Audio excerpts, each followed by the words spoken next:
poor girl forced to marry a rich gay man to pay her mother's loan. Hi, my most precious and cherished story family. My heart is overflowing with the deepest love and gratitude as we gather once again in our sacred space of storytelling. Each one of you is a precious gift, a beautiful soul who brings light to this journey we share together. A sacred prayer from my heart to yours, divine creator of love and light. Today I lift up every precious member of our story, family. Wrap them in your infinite love and tender care. When tears fall, may they know they're not alone. When joy comes, may it overflow in abundance. When darkness surrounds, light their path with hope. Heal every wounded heart, every silent pain. Bless every dream they hold dear. Protect their loved ones near and far. Fill their homes with laughter and peace. Guide their steps through life's challenges and remind them daily of their infinite worth. For they are not just readers of stories, they are bearers of light, keepers of hope, precious souls who make this world more beautiful. By their very presence, let them feel your love in every sunrise, your comfort in every gentle breeze, your strength in every storm. And know they are cherished beyond measure, not just by you, but by this entire story family forever and always. Amen. My beloved family, as we prepare to begin our new journey together, I want you to know that this story comes straight from my heart to yours. It's a tale of profound love, unshakable faith, and the extraordinary power of human connection. Now let me address something from our last story. I need to sincerely apologize about the chapter confusion with Binta's editing. These things can happen, but I take full responsibility and promise to be more careful moving forward. Your reading experience matters greatly to me. Before we step into this new world together, please take a moment to feel the love surrounding you. Feel the connection we share across time and space. Know that in this story family, you are never alone. Your joys are our joys, your tears are our tears, and your hopes are our hopes. Are your hearts ready to receive this gift of love? Shall we begin this magical journey together? Let us step hand in hand into a world where love knows no boundaries, where hope never dies, and where miracles happen every day. Chapter 1. The Devil's Bargain. The autumn rain hammered against the hospital windows with an urgency that matched Bondi Quincy's racing heart. The sterile corridors of San Francisco General Hospital seemed to stretch endlessly before her as she made her way to the oncology ward, her worn ballet flats silent against the polished floors. The scent of antiseptic and despair clung to the air, a constant reminder of the battle her mother had been fighting for the past 8 months. Room 412 had become a second home to Bondi, its pale blue walls and beeping monitors more familiar than her own bedroom. Her mother, Adeline Quincy, lay propped against starched white pillows, her once vibrant dark skin now ashen, her strong hands reduced to delicate bird bones beneath paper-thin skin. The sight never failed to steal Bondi's breath away. "Baby girl," Adeline whispered, her voice rough from the latest round of chemotherapy. "You shouldn't spend every evening here. You're young, you should be living your life." Bondi settled into the chair beside the bed, taking her mother's frail hand between both of hers. "This is exactly where I need to be, Mama. Besides, the gallery is closed on Mondays anyway." She forced a smile, not mentioning that she'd been laid off from her assistant curator position 3 weeks ago. The medical bills had piled up faster than she could manage on her modest salary, and the gallery's downsizing had been the final blow. The rhythmic beeping of the heart monitor filled the silence between them as Bondi studied her mother's face, memorizing every line and shadow. Adeline had once been the most beautiful woman in their neighborhood, turning heads with her graceful walk and radiant smile. Now, cancer was stealing her away piece by piece, and Bondi felt powerless to stop it. The click of expensive heels against linoleum announced Victoria Blackwood's arrival before she appeared in the doorway. Bondi's stepmother was a vision in cream cashmere and perfectly styled auburn hair. Her crimson lips curved into what might have been a smile or a sneer. With Victoria, it was often hard to tell the difference. "Darling Adeline," Victoria purred, gliding into the room like she owned it. In a way, she did. Her name was on all the medical bills since Bondi's father had passed away 5 years ago. "How are you feeling today?" Adeline managed a weak smile. "I've had better days, Victoria." Victoria's diamond rings caught the harsh fluorescent light as she waved her hand dismissively. "Well, I might have something to brighten everyone's spirits." She turned her calculating gaze to Bondi. "I've been doing some thinking about our situation."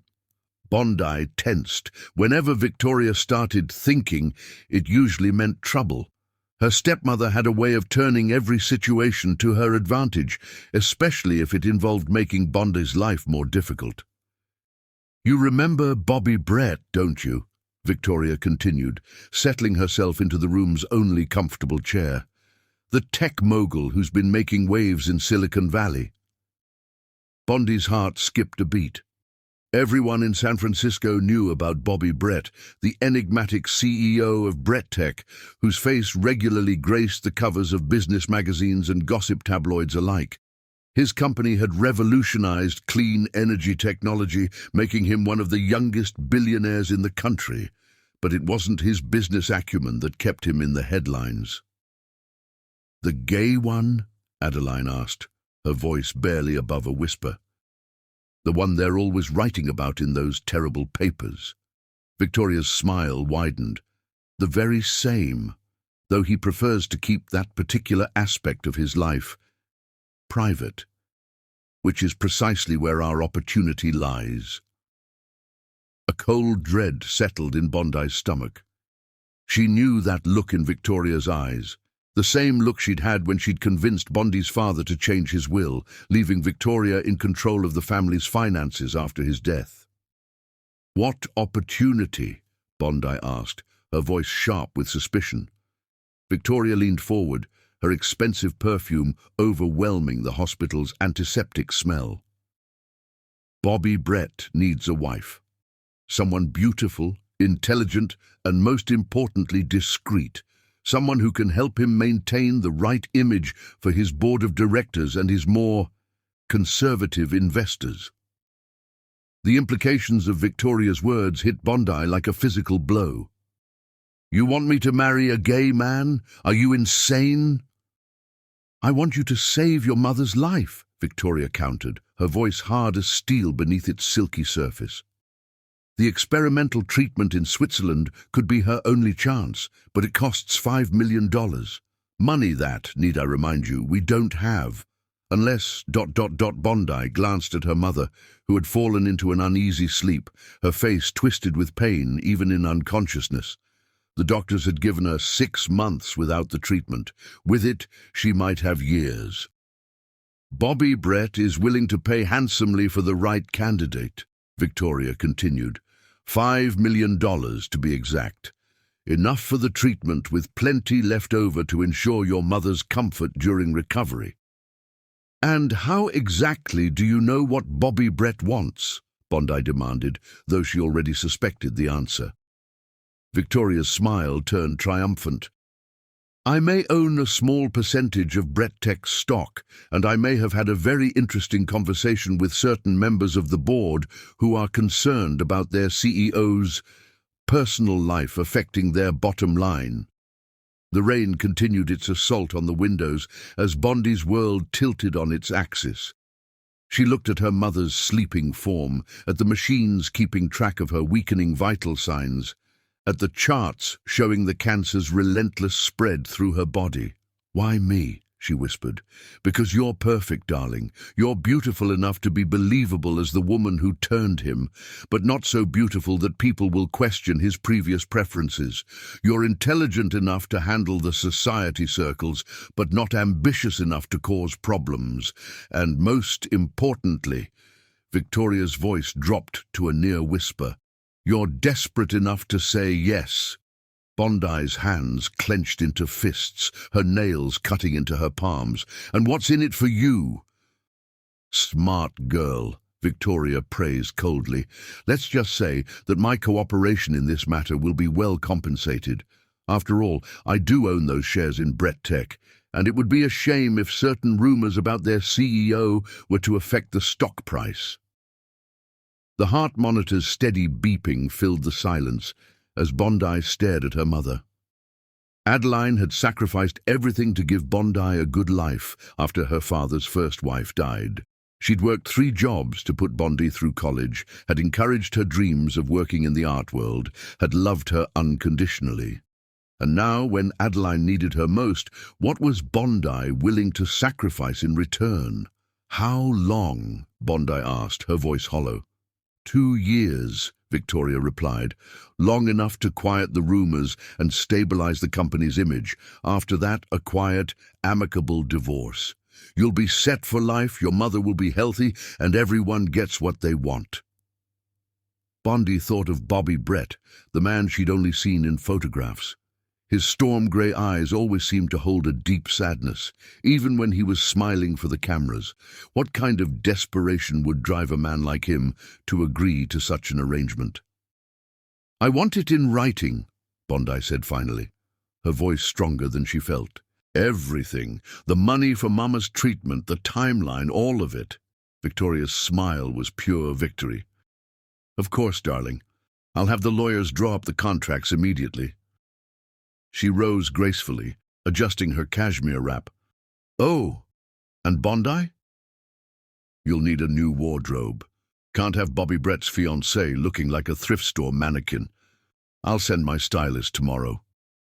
As Victoria's heels clicked away down the corridor, Bondi looked out at the rain-soaked city.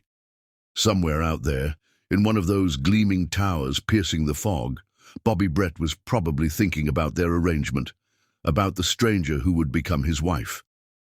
A nurse came in to adjust Adeline's medication, her movements efficient and practiced. "She's fighting hard," the nurse said kindly, "but sometimes love isn't enough. Sometimes you need a miracle." Bondi watched a raindrop trace its way down the window, joining others in their journey to the ground. "Sometimes," she whispered, "you have to make your own miracles."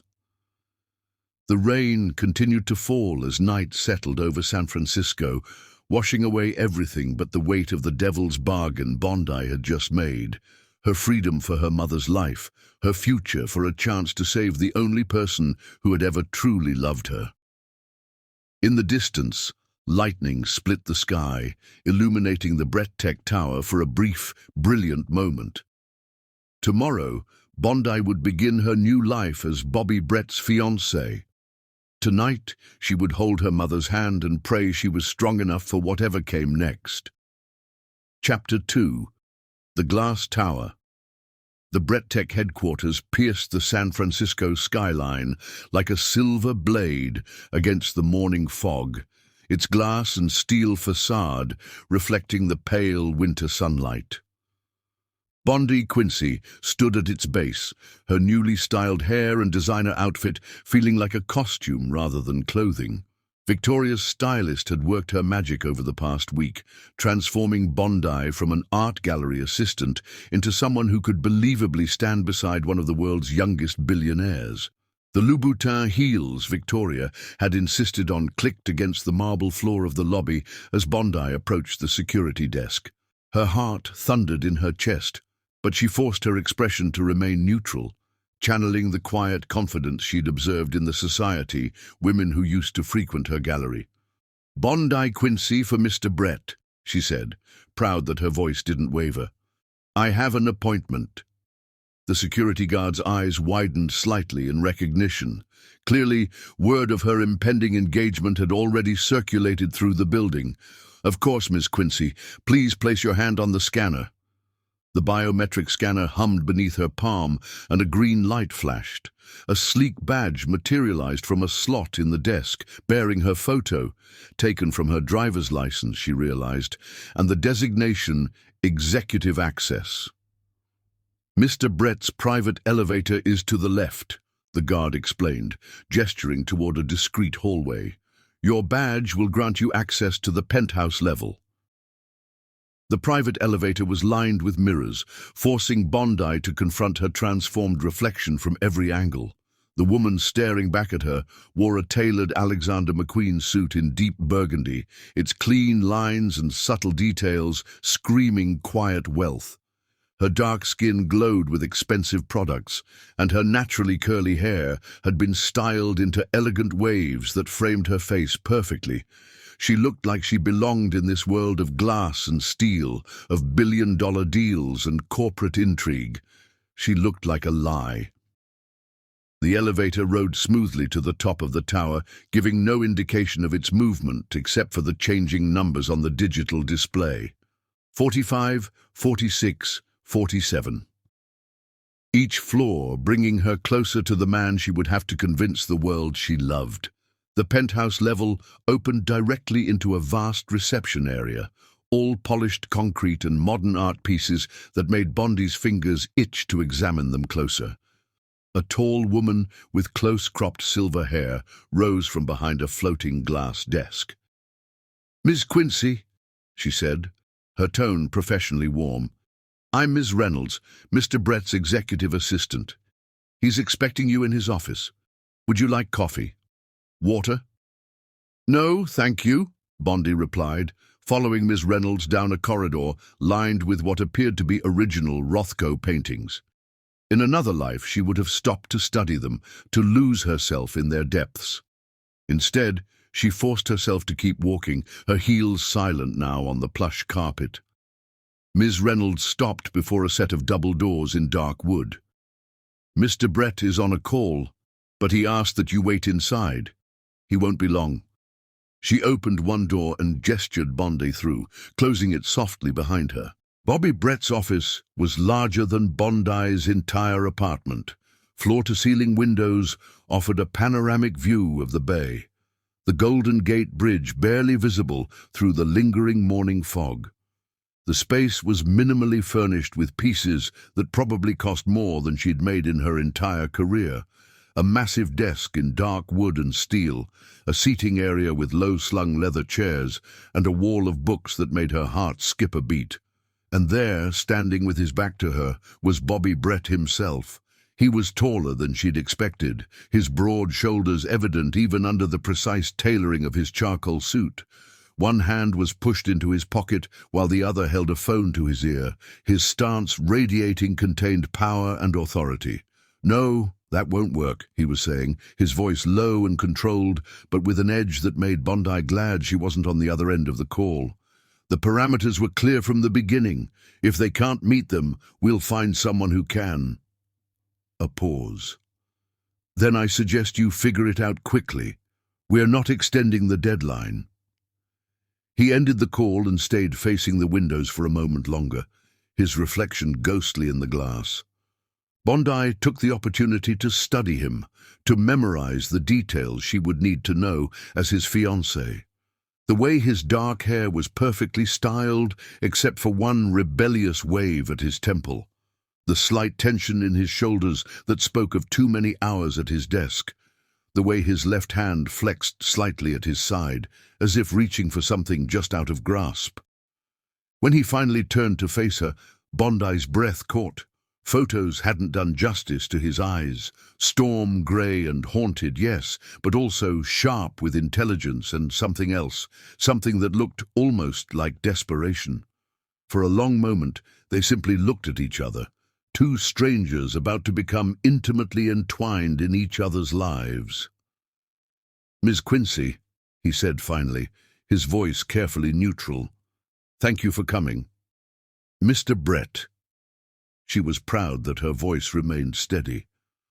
"I believe we have some things to discuss."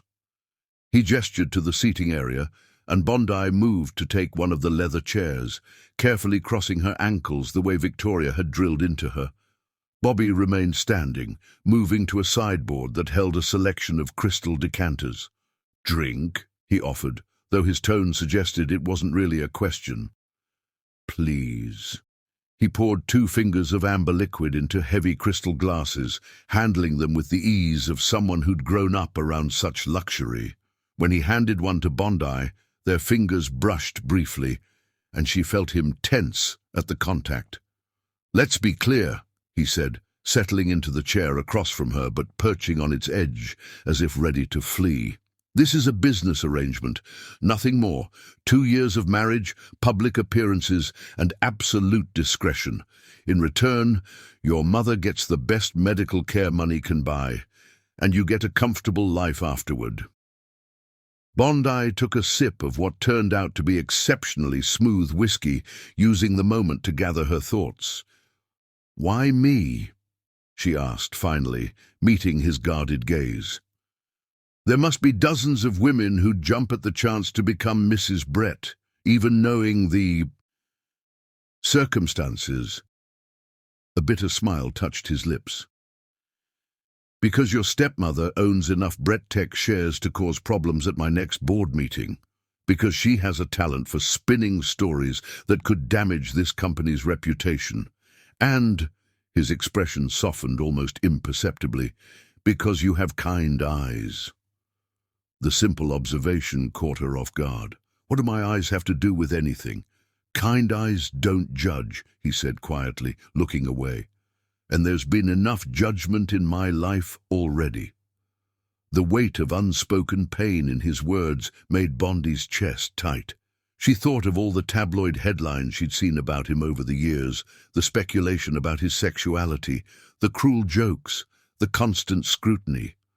"I won't judge you," she said softly, "but I need to know what I'm getting into. What exactly will be expected of me?"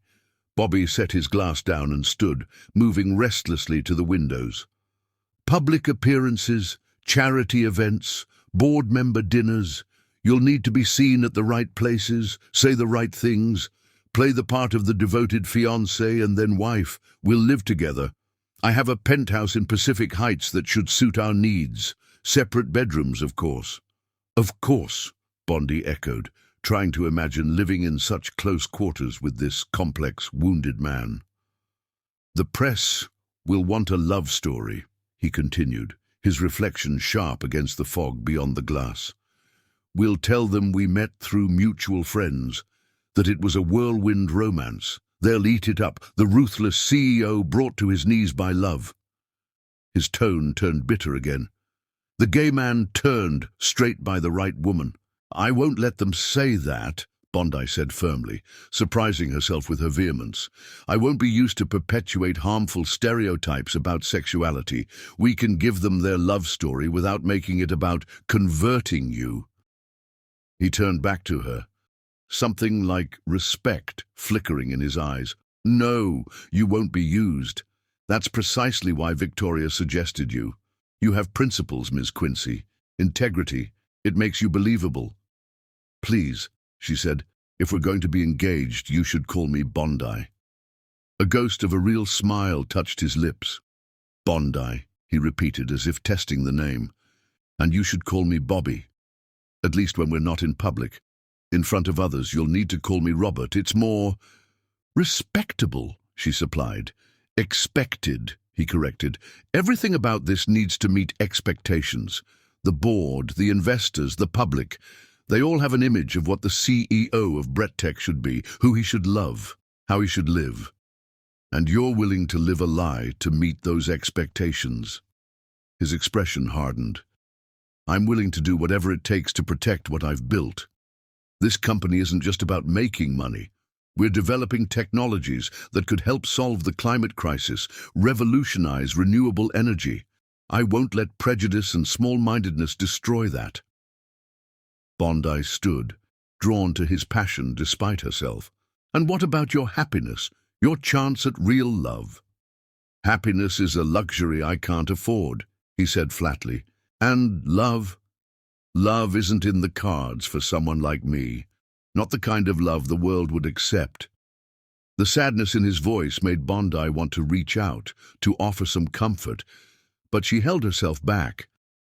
This was a business arrangement, nothing more. Her own happiness wasn't part of the equation either. This was about saving her mother's life, nothing else. The contracts are being drawn up, Bobby continued, all business again. My lawyers will send them to you tomorrow for review. Once they're signed, we'll need to move quickly. The annual shareholders' meeting is in 3 weeks. That's when we'll announce our engagement.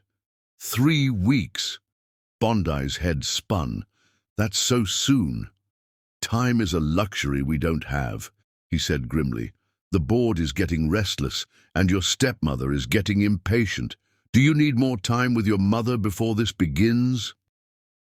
The reminder of why she was doing this steadied her. The sooner we start, the sooner she can begin treatment. Bobby nodded, then moved to his desk and pressed a button. Almost immediately, Ms. Reynolds appeared in the doorway. Ms. Reynolds will help coordinate everything. Your move to the penthouse, your wardrobe, your social calendar. She'll also arrange for your mother's transfer to a private medical facility where she'll be more comfortable. The efficiency of it all was both impressive and slightly terrifying. In the space of an hour, Bondi's entire life was being rearranged like pieces on a chessboard. One more thing, Bobby said as Miss Reynolds led her toward the door. Trust no one with the truth. Not your friends, not your colleagues, not even your mother. The fewer people who know this is an arrangement, the better. Bondi turned back to look at him, this man who was about to become the center of her world. I understand. But will you trust me? For a moment, the mask slipped, and she saw raw vulnerability in his eyes. I don't have a choice, he said softly. We're in this together now. As the elevator carried her back down to the ground floor, Bondi caught her reflection again in the mirrored walls. She looked exactly the same as she had going up, but everything had changed. She was no longer just Bondi Quincy, art lover and devoted daughter. She was about to become one half of San Francisco's most talked-about couple, the woman who had supposedly captured the heart of Bobby Brett. The doors opened onto the lobby, and Bondi stepped out into her new life, the weight of secrets and promises heavy on her shoulders.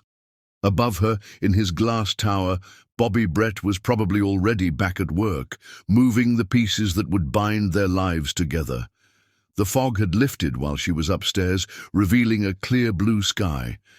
But Bondi knew that clarity was an illusion. Her world had just become infinitely more complicated, and there was no turning back. Chapter 3. Masks and Mirrors. The Grace Cathedral stood majestic against the San Francisco sky, its Gothic spires reaching toward heaven like prayers made of stone. Inside, hundreds of white orchids cascaded from every arch, their delicate petals catching the light that streamed through the stained glass windows.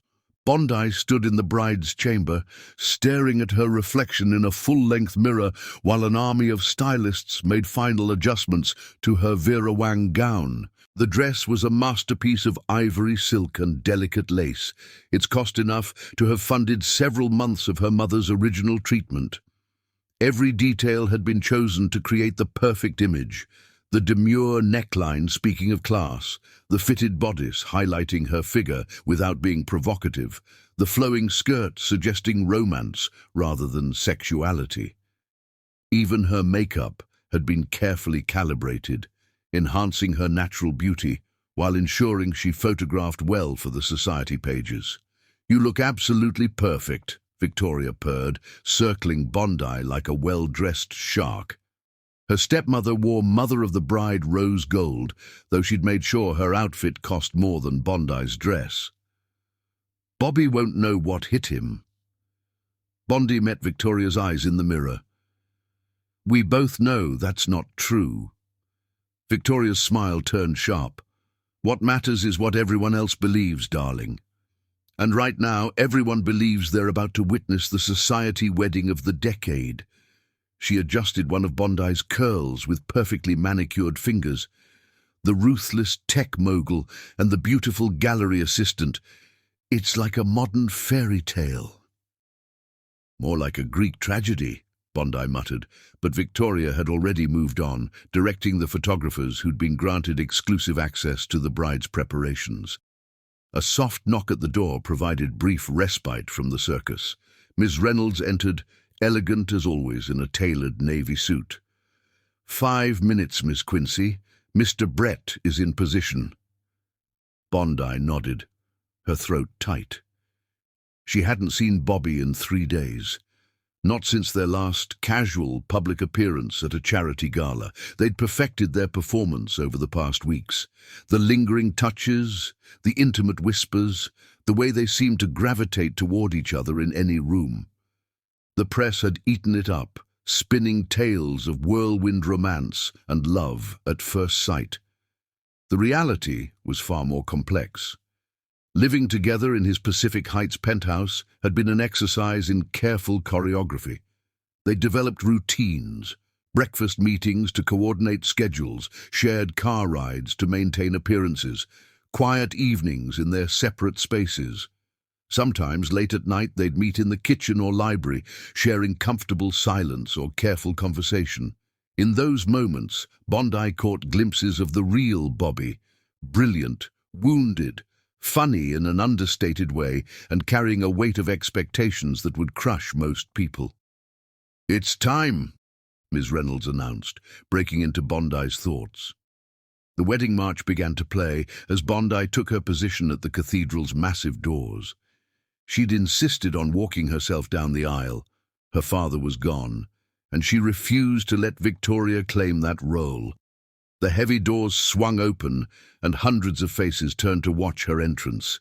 The cathedral was packed with San Francisco's elite, tech billionaires, venture capitalists, old money families, and carefully selected celebrities.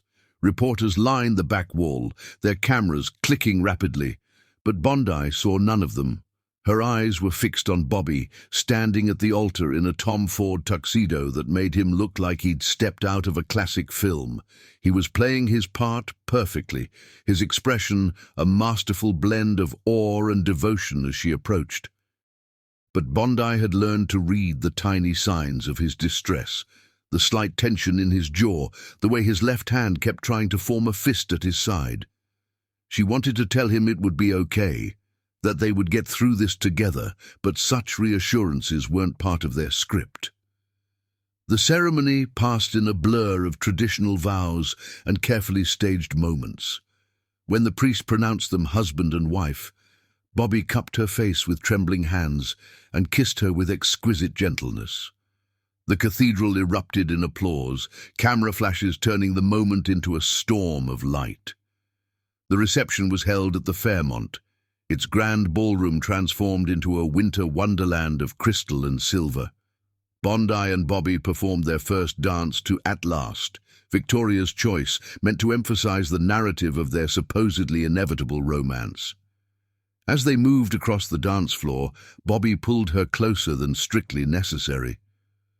"You're trembling?" he whispered against her ear, making it look like an intimate moment for the cameras. "So are you," she whispered back. His hand tightened on her waist. "I'm sorry about all this. The spectacle. The lies." "Don't be. We both knew what we were getting into." The song ended, and other couples joined them on the dance floor. Victoria danced past with a board member, her smile triumphant. She'd gotten everything she wanted: money, social status, and the power that came from orchestrating San Francisco's wedding of the year. Later, after most of the guests had left and the remaining ones were too drunk to notice, Bondi and Bobby escaped to a quiet balcony overlooking the city. The fog was rolling in, wrapping the buildings in ethereal silver. "I need to tell you my story," Bobby said suddenly, staring out at the fog.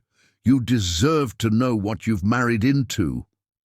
Bondi leaned against the balcony railing, giving him space while staying close enough to maintain appearances if anyone looked out. "You don't have to. I do." He took a deep breath. "I've spent millions on treatments, therapy, trying to fix what society said was broken. My father, he couldn't accept a gay son running his empire. The shame nearly destroyed me. There's nothing to fix," Bondi said softly. "You're not broken."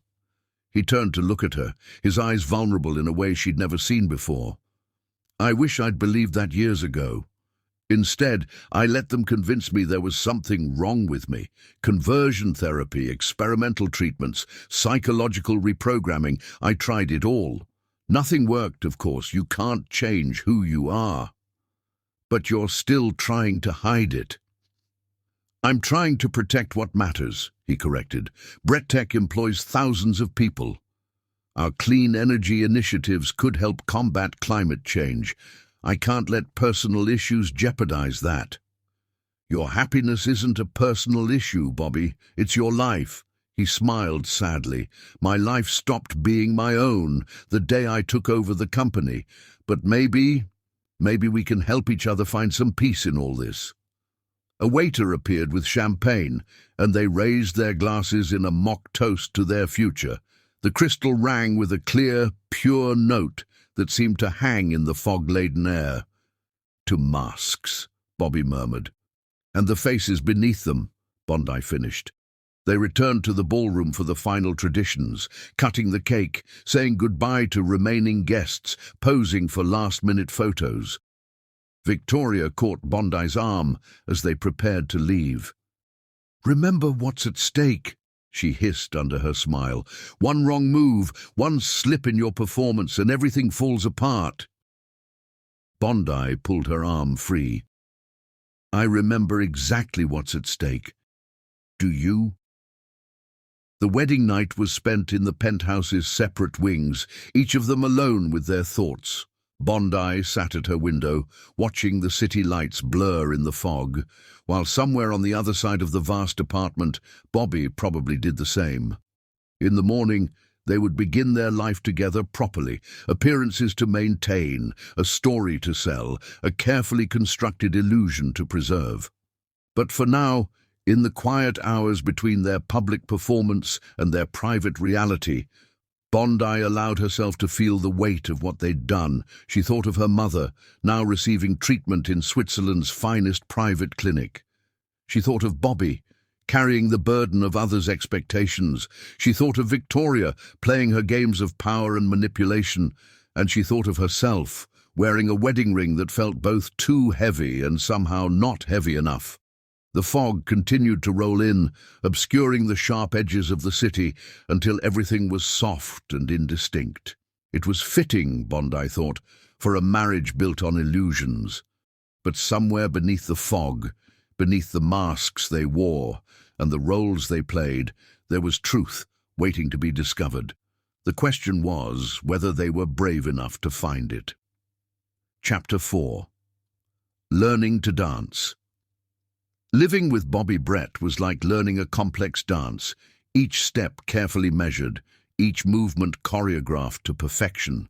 After 2 months of marriage, Bondi had mastered the rhythm of their shared life, the public performances, the private silences, the delicate balance between truth and illusion.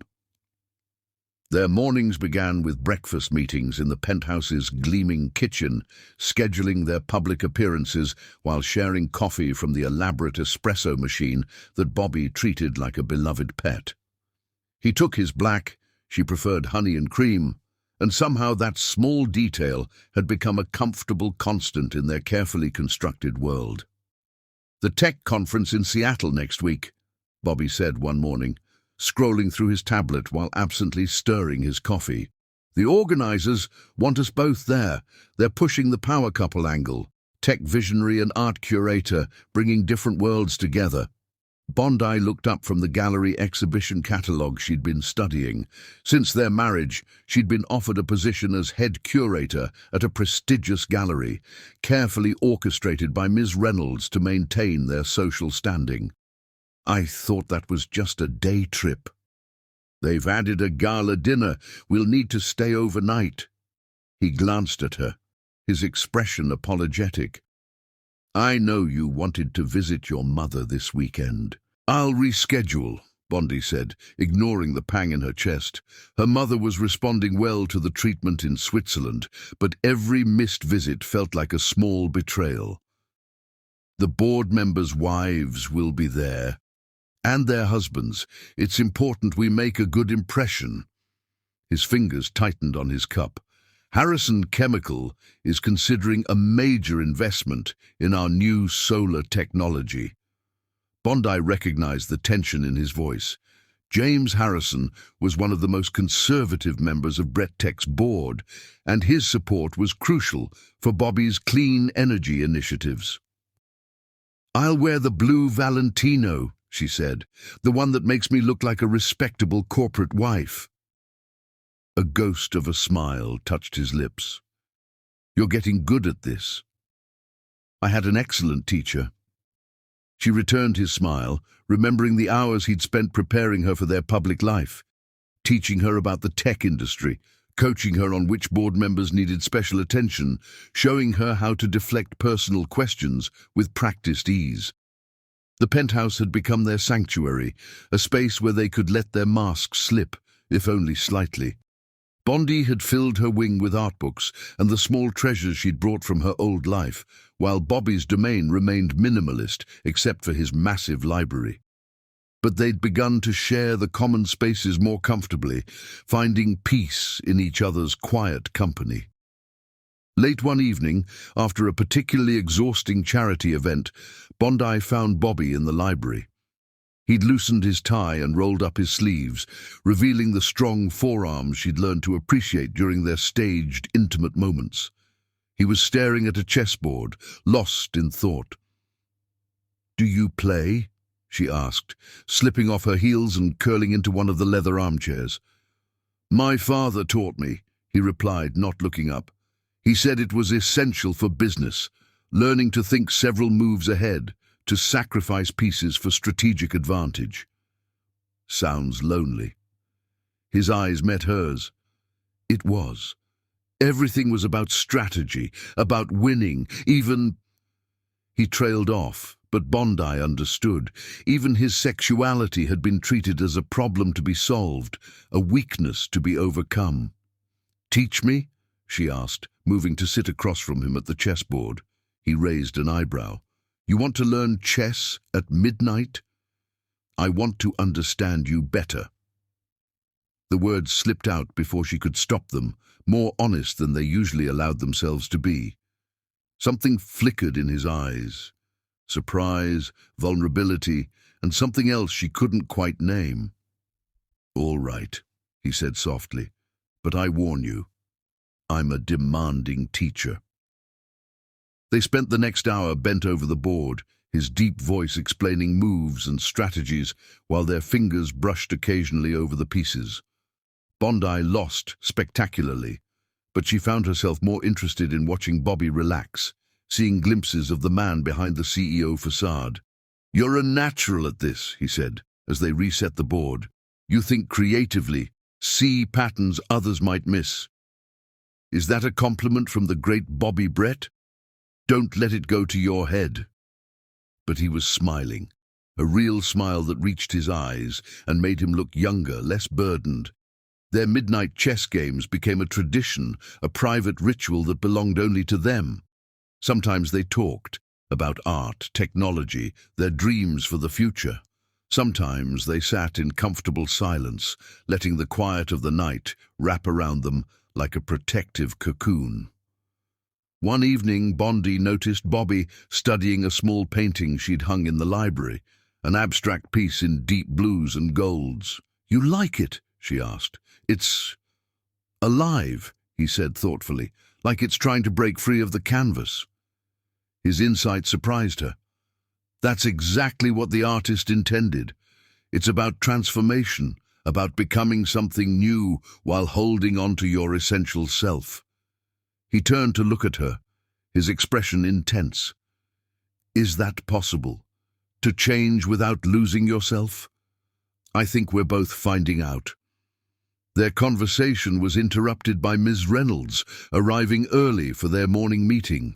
But something had shifted between them, a tiny crack in the walls they'd built around their hearts. Bondi threw herself into her work at the gallery, finding satisfaction in curating exhibitions that challenged and inspired. Bobby noticed her passion, secretly enrolling her in advanced art history courses and supporting her vision for more daring shows. Your stepmother kept you small, he observed one evening as they reviewed proposals for a new exhibition. It's time for you to grow. The simple statement touched something deep in Bondi's heart.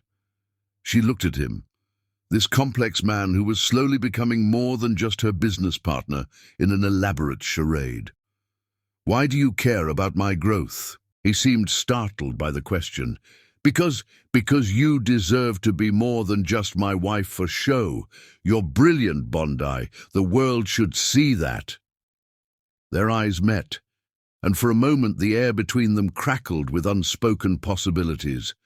Then his phone buzzed with a board member's message, and reality rushed back in. But the moment lingered, coloring their interactions with new awareness. Bondi found herself noticing things she'd tried to ignore. The grace of his movements, the intelligence in his eyes, the way his presence made her feel simultaneously safe and off balance. At public events, their practiced intimacy began to feel less practiced. When Bobby's hand rested on her lower back, when he leaned in to whisper commentary about particularly pompous executives, when they danced close at charity galas. It all carried an undercurrent of genuine connection that both thrilled and terrified them. The press continued to follow their every move, spinning tales of deepening love and possible pregnancy rumors. Victoria watched with calculating eyes, reminding them regularly of the stakes involved. But in their private moments, in the quiet spaces between their public performances, something real was growing. One rainy Sunday, Bondi found Bobby in the penthouse's gym, punching a heavy bag with focused intensity. She'd never seen him like this. Raw, physical, his usual control stripped away by whatever demons he was fighting. "Bad day?" she asked softly. He caught the bag, steadying it as he turned to face her. Sweat darkened his shirt, and his eyes held a storm of emotions. "Board meeting tomorrow. Harrison's pushing back on the solar initiative again. Tell me." And he did, letting out his frustrations about the conservative board members who cared more about quarterly profits than long-term impact, about the pressure to maintain a perfect image while fighting for what he believed in, about the exhaustion of constantly proving himself. Bondi listened, offering support without judgment. When he finally fell silent, she stepped closer, laying a hand on his arm. "You're not alone in this anymore." He covered her hand with his, and they stood like that for a long moment, connected by touch and understanding.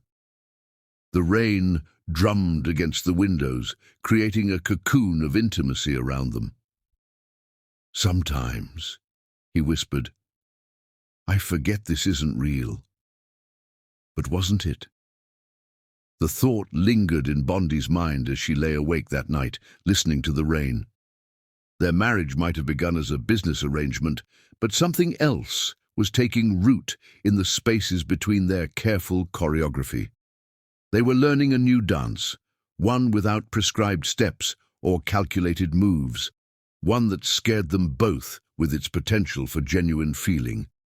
Whether they were brave enough to follow its lead remained to be seen. The rain continued to fall, a gentle accompaniment to the rhythm of their evolving relationship, while somewhere in the vast penthouse, Bobby Brett probably lay awake too, wondering when exactly their performance had started to feel like truth. Chapter 5. The Enemy. Within the private hospital suite in Switzerland was a world away from San Francisco General, where Bondi had spent so many sleepless nights. Sunlight streamed through large windows, illuminating the fresh flowers that arrived daily from the hospital's private gardens. But it was her mother's smile that truly brightened the room. Adeline Quincy was responding remarkably well to the experimental treatment, her strength returning bit by bit. "You look different, baby girl," Adeline said, studying her daughter's face with a mother's knowing eyes. "Marriage agrees with you." Bondi adjusted the cashmere blanket covering her mother's legs, buying time to compose her expression. The treatments are working. That's all that matters. Bobby Brett is a good man, Adeline continued. I see the way he looks at you when he visits, like you're some kind of miracle he can't quite believe in. The observation struck too close to the complicated truth of her relationship with Bobby. Their carefully maintained facade had begun to blur around the edges, moments of genuine connection seeping through the cracks in their performance. The midnight chess games, the shared confidences, the way his hand now sought hers automatically in moments of stress. It was becoming harder to distinguish between what was real and what was for show.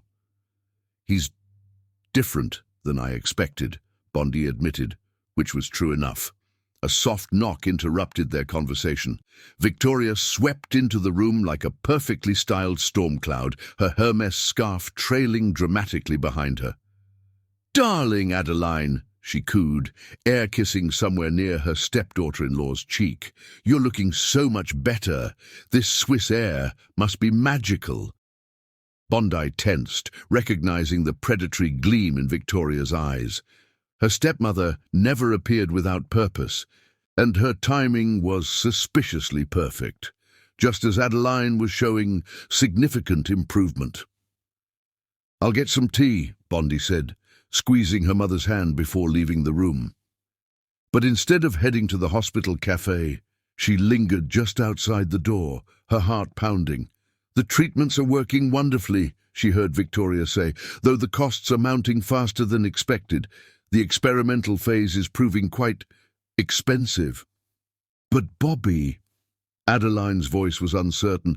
"Oh, dear Bobby is generous, of course, but there are conditions. Expectations. Bondi needs to be more convincing in her role." Bondi's hands clenched into fists. So this was Victoria's game, using her mother's health as leverage again. "What do you mean?" Adeline asked. "Well, there are rumors, you see. Questions about the nature of their relationship. Bobby needs a wife who can make certain aspects of his life appear more conventional. Bondi's performance has been adequate, but there's room for improvement." Bondi had heard enough. She stormed back into the room, fury radiating from every pore. "Get out!" Victoria turned, her smile sharp as a blade. "Darling, I was just having a lovely chat with your mother about using her illness to manipulate me, about threatening to cut off her treatment if I don't perform better. Get out!" "Bondi," Victoria's voice dropped to a dangerous purr. "Remember our arrangement. Remember what's at stake." "I remember exactly what's at stake. My mother's life, Bobby's company, your precious social standing, but you've overplayed your hand, Victoria. You're not the only one with power anymore." Victoria's perfect mask slipped for a moment, revealing the calculation beneath. "Are you threatening me, little girl? I'm warning you. Stay away from my mother. Stay away from my marriage, or I'll show the board exactly how you've been manipulating Brett Tech stock through insider trading." The color drained from Victoria's face. "You can't prove anything." "Can't I? I've learned a lot about corporate espionage living with Bobby. Amazing what people will tell the CEO's wife over champagne at charity galas." Mother and stepdaughter stared at each other, years of resentment crackling between them. Finally, Victoria gathered her designer dignity around her like armor. "This isn't over," she hissed. "No," Bondi agreed, "but it's changing." After Victoria's dramatic exit, Bondi turned to find her mother watching her with wide eyes. "Baby girl," Adeline said softly, "what kind of marriage did you get yourself into?" Bondi sank into the chair beside the bed, suddenly exhausted. "It's complicated, Mama."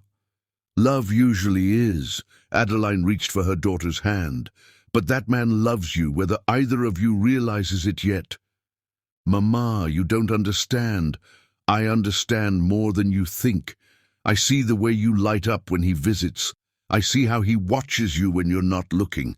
Whatever brought you two together, maybe it's not as important as where you're going." Bondi's phone buzzed. A message from Bobby. Board meeting emergency. Need you home.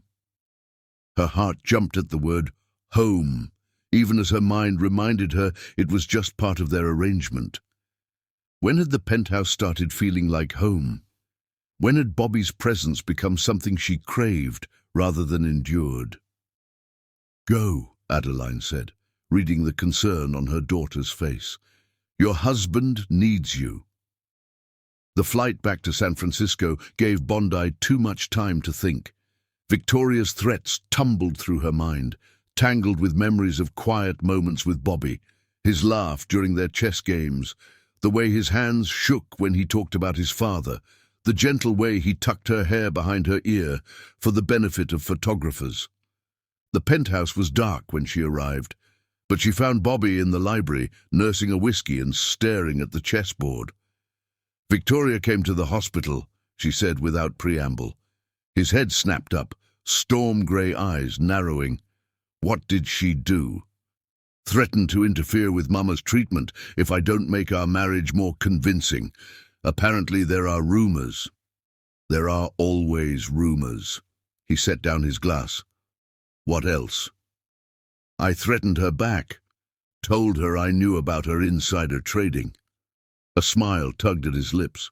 You're bluffing. Maybe, but she doesn't know that. He stood, moving to stand before her. You're playing a dangerous game, Bondi. We've been playing dangerous games since the day we met. She met his gaze steadily. I won't let her use my mother against us anymore. His breath caught at the us, and something shifted in his eyes. No, he said softly. We won't. They stood in charged silence, the air between them heavy with unspoken words. Finally, Bobby stepped back, running a hand through his hair. The board meeting, he said. Harrison's making his move against the solar initiative. He's gathered support from the conservative faction. What do you need from me? There's a dinner party tomorrow night. Harrison's wife, Margaret, is hosting. She's traditional, expects certain things from a CEO's wife. Bondi understood immediately. You need me to play the perfect corporate spouse. I need you to be you. His voice was rough. You're the only real thing in my life anymore. The admission hung between them, too honest for their careful dance of pretense.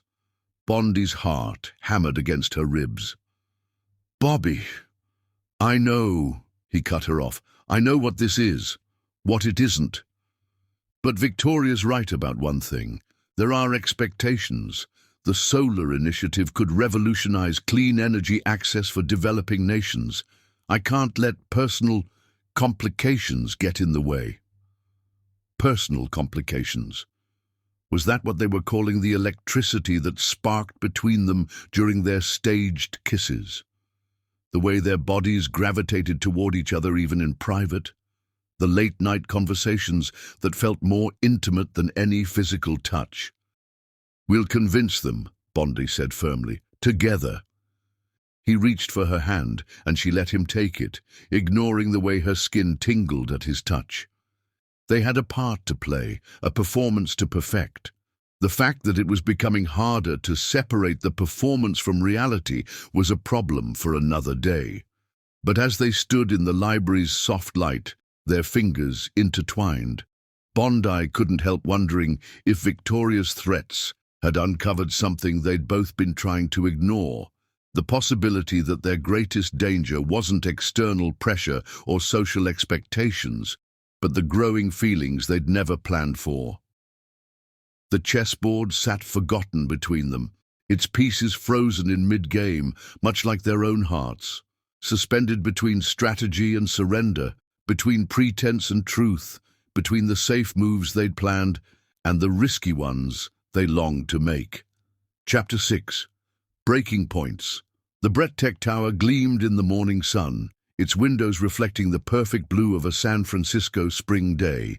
But inside Bobby Brett's penthouse office, a storm was brewing. The Wall Street Journal lay open on his desk, its headlines stark and damning. Brett Tech CEO's past struggles, medical records reveal years of conversion therapy. Bondi's heels clicked against the marble floor as she rushed through the executive floor, ignoring Ms. Reynolds's attempt to stop her. She found Bobby standing at his wall of windows, his reflection fractured across the glass panels. The office looked like a war zone. Papers scattered across the floor, a shattered whiskey decanter seeping amber liquid into the carpet, his usually immaculate desk in disarray. "I came as soon as I saw the article," she said softly, closing the door behind her. He didn't turn around. "It's all there. Every treatment, every therapy session, every failed attempt to be what my father wanted." His voice was hollow. "They even found the experimental drug trials." Bondi's heart clenched, remembering their late-night conversations about his past, the desperate attempts to change his sexuality, the psychological trauma disguised as treatment, the years of self-hatred carefully hidden beneath his polished exterior. "How did they get your records?" she asked, though she already suspected the answer. "Victoria." He finally turned, and the pain in his eyes made her breath catch.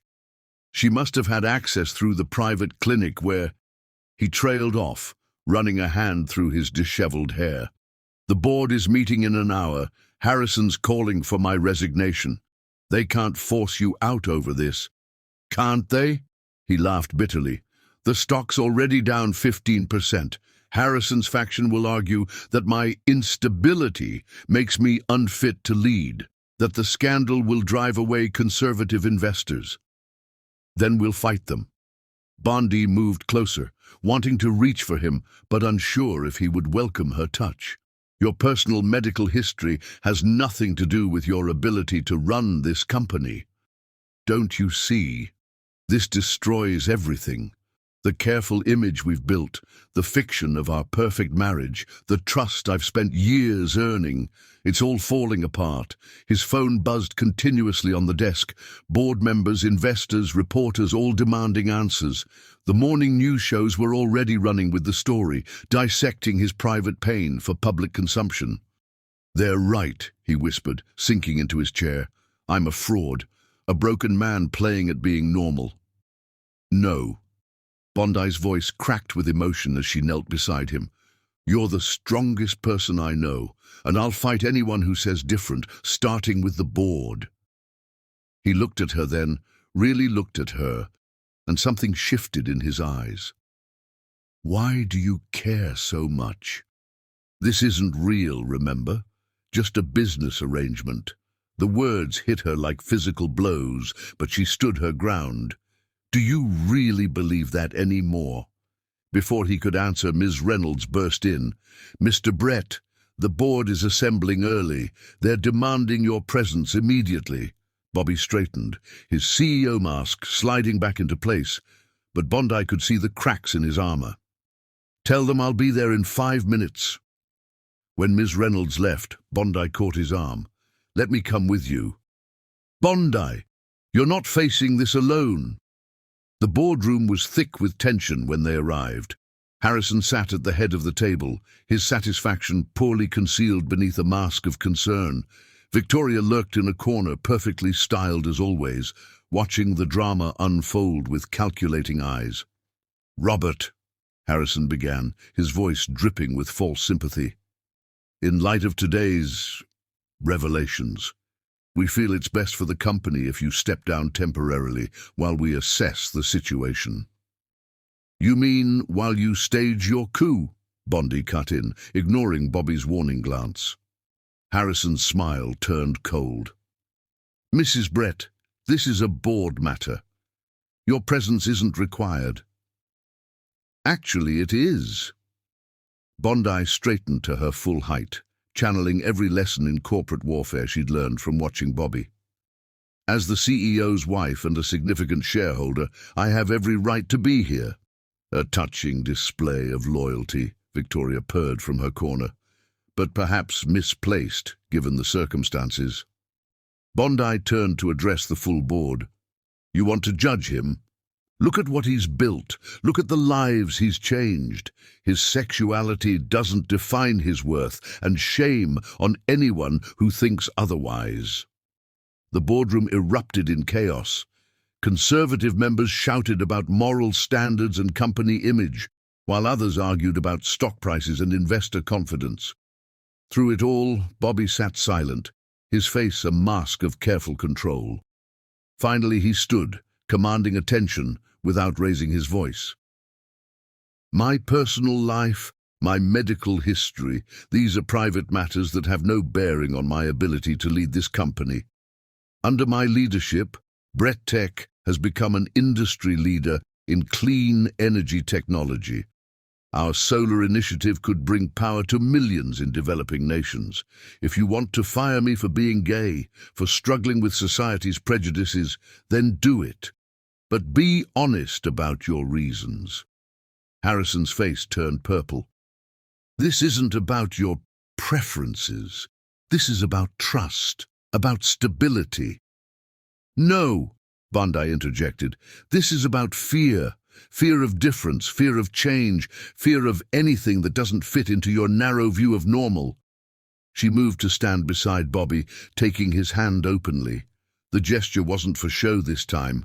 It was a declaration of allegiance, of belief, of something deeper than their arranged marriage had ever meant to be. "The press is waiting for a statement," Ms. Reynolds announced from the doorway.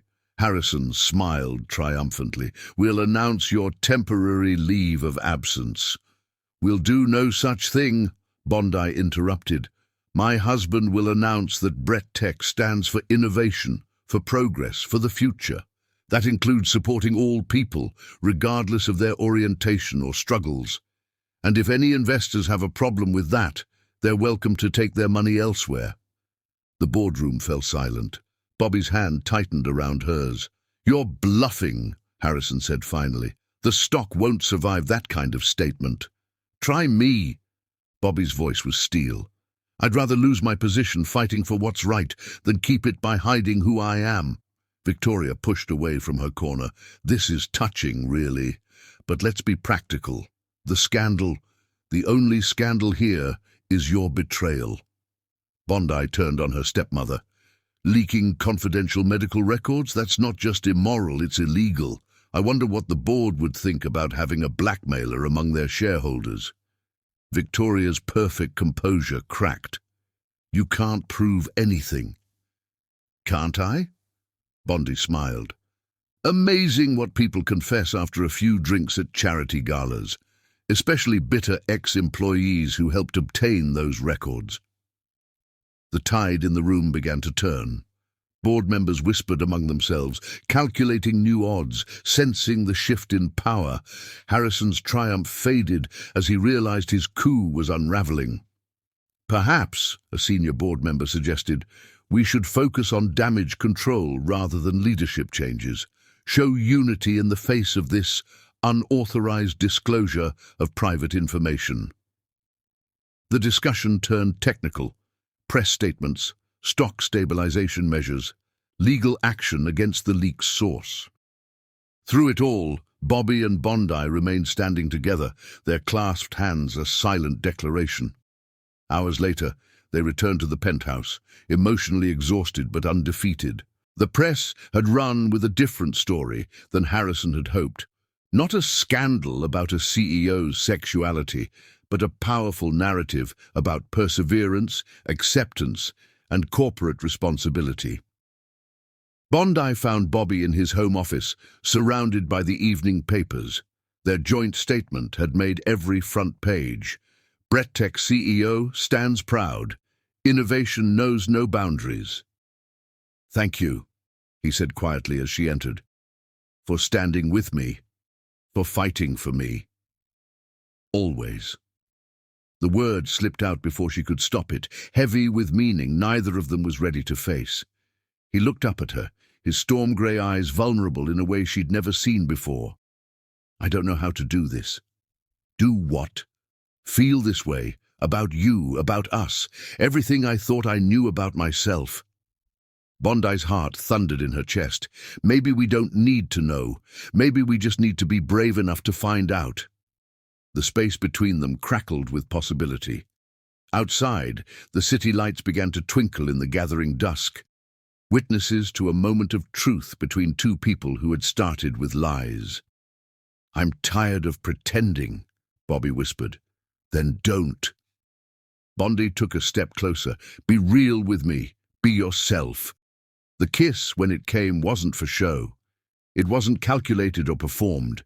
It was real, messy and uncertain and full of questions neither of them had answers to. But it was honest, and after a day of fighting for truth, that felt like the most important thing in the world. Chapter 7. The Revolution. The morning of the emergency board meeting dawned grey and misty, the San Francisco fog wrapping the BrettTech Tower in a shroud that matched the gravity of the day ahead. Bondi stood in her closet, carefully selecting her armor. A black Alexander McQueen suit that made her look both powerful and elegant. Her hands trembled slightly as she fastened her mother's pearl necklace, a reminder of why she'd entered this arrangement in the first place. "Are you sure about this?" Bobby asked from the doorway. He looked exhausted, the past week of media scrutiny and board pressure evident in the shadows beneath his eyes. "Victoria has to be stopped," Bondi replied, meeting his gaze in the mirror. "She's never going to leave us alone otherwise." United States. The word hung between them, heavy with meaning after their kiss in his office. They hadn't talked about it, hadn't had time, with the chaos that followed the medical records leak.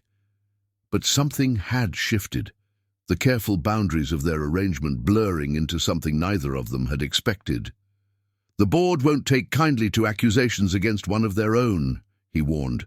"Especially not from the CEO's fake wife?" Her smile was sharp. "That's exactly why it has to be me. They won't see me coming." Ms. Reynolds met them in the lobby, tablet in hand, and concern evident in her usually stoic expression. "The financial press is already gathering. Harrison's people have been hinting at a major announcement." "Let them hint," Bondi said firmly. "They're not the only ones with surprises today." The boardroom was packed when they arrived, not just board members, but major shareholders and executive staff. Victoria sat in her usual corner, perfectly composed in Chanel, a hint of triumph in her sharp smile. Harrison occupied the head of the table, practically radiating satisfaction. "Robert," he began as Bobby took his seat, "in light of recent events and the continuing instability of our stock price, we've called this meeting to discuss the future leadership of BrettTech." "You mean your attempted coup?" Bondi stepped forward, her heels silent on the thick carpet, but her presence commanding attention. Harrison's smile turned condescending. "Mrs. Brett, while we appreciate your concern, this is a confidential board matter." "Actually," Bondi removed a stack of documents from her briefcase, "this is now a criminal matter." The room went silent. Victoria's perfect posture stiffened almost imperceptibly. "I have here documented evidence of insider trading, corporate espionage, and illegal access to confidential medical records." Bondi began distributing copies to each board member, all traced back to one source. "This is absurd," Victoria cut in, but her voice held a note of uncertainty. "You can't possibly—" "Oh, but I can." Bondi pulled up a presentation on the room's main screen. "Let's start with the irregular stock trades made through shell companies in the Cayman Islands. Interesting how they all corresponded with leaked information about BrettTech's private dealings. Charts and graphs appeared, showing patterns that made several board members lean forward with sharp interest. Then there's the matter of accessing private medical records through bribed employees at multiple facilities. That's not just unethical. It's federal crime territory." Victoria stood, her composure cracking. "These are baseless accusations." "Are they?" Bondi pulled up emails, bank transfers, phone records. "Your mistake was thinking I was just a trophy wife. that I wouldn't understand the corporate game, but I've been watching, learning, gathering evidence. Every charity gala, every social event, every seemingly innocent conversation. People talk, Victoria, especially to someone they underestimate. Harrison tried to regain control. This is all circumstantial. The SEC doesn't think so. Bondi played her trump card. They've already opened an investigation. In fact, they should be serving warrants right about now. As if on cue, Ms. Reynolds entered. There are federal agents in the lobby, sir. They're requesting access to certain financial records and Mrs. Blackwood's office. The boardroom erupted in chaos. Victoria made a move toward the door, but found her path blocked by security.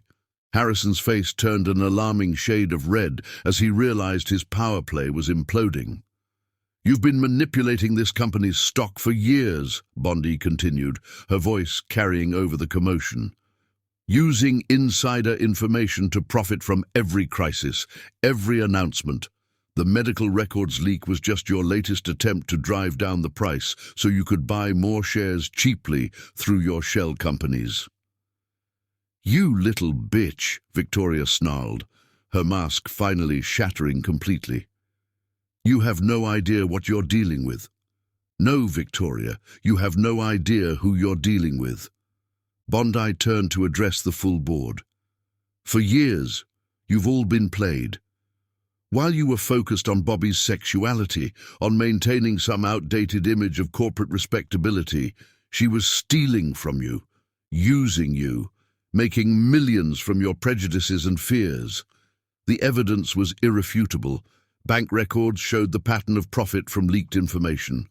Email trails revealed the careful orchestration of crises designed to manipulate stock prices. Phone records connected Victoria to every major leak and scandal that had plagued Brett Tech over the past 5 years. Mrs. Brett, a senior board member, spoke up. How did you obtain all this information? I had help. Bondi nodded to Ms. Reynolds, who had been quietly gathering evidence for months. And I had motivation. You all thought I married Bobby for his money, for status.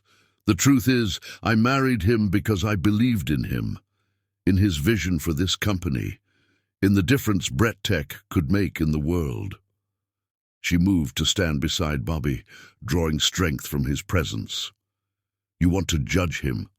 Look at what he's built. Look at the lives he's changing.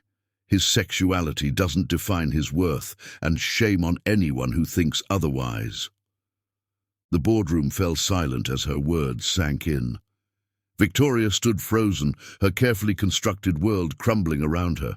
Harrison seemed to shrink in his chair as other board members turned calculating eyes toward him. The SEC will want to interview everyone, Bondi continued. They'll find more, I'm sure, years of manipulation and fraud. But right now, you have a choice to make.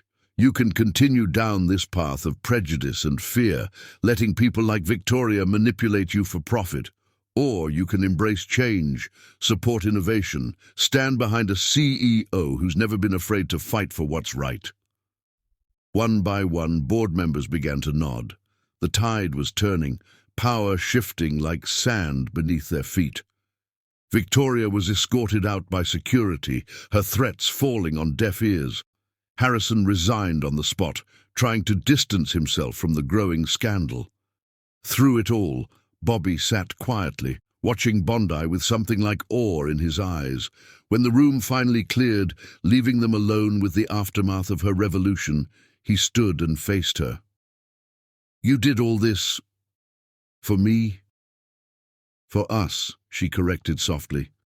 For what we could be if we stopped pretending. He reached for her hand, and she let him take it, feeling the tremors in his fingers. I don't know what to say. Say you'll keep fighting. Say you'll be who you really are, without shame or fear. And you? His voice was rough with emotion. Who are you really, Bondi Brett? She smiled, squeezing his hand. I'm the woman who just brought down a corporate conspiracy for the man she wasn't supposed to fall in love with. The word hung between them, honest and terrifying and real.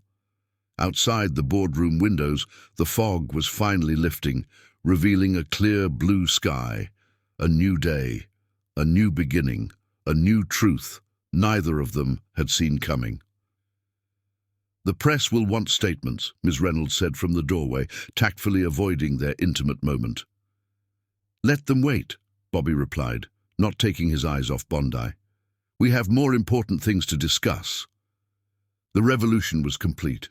Victoria's reign of manipulation was over, but the real victory wasn't in the corporate takedown or the exposed conspiracy.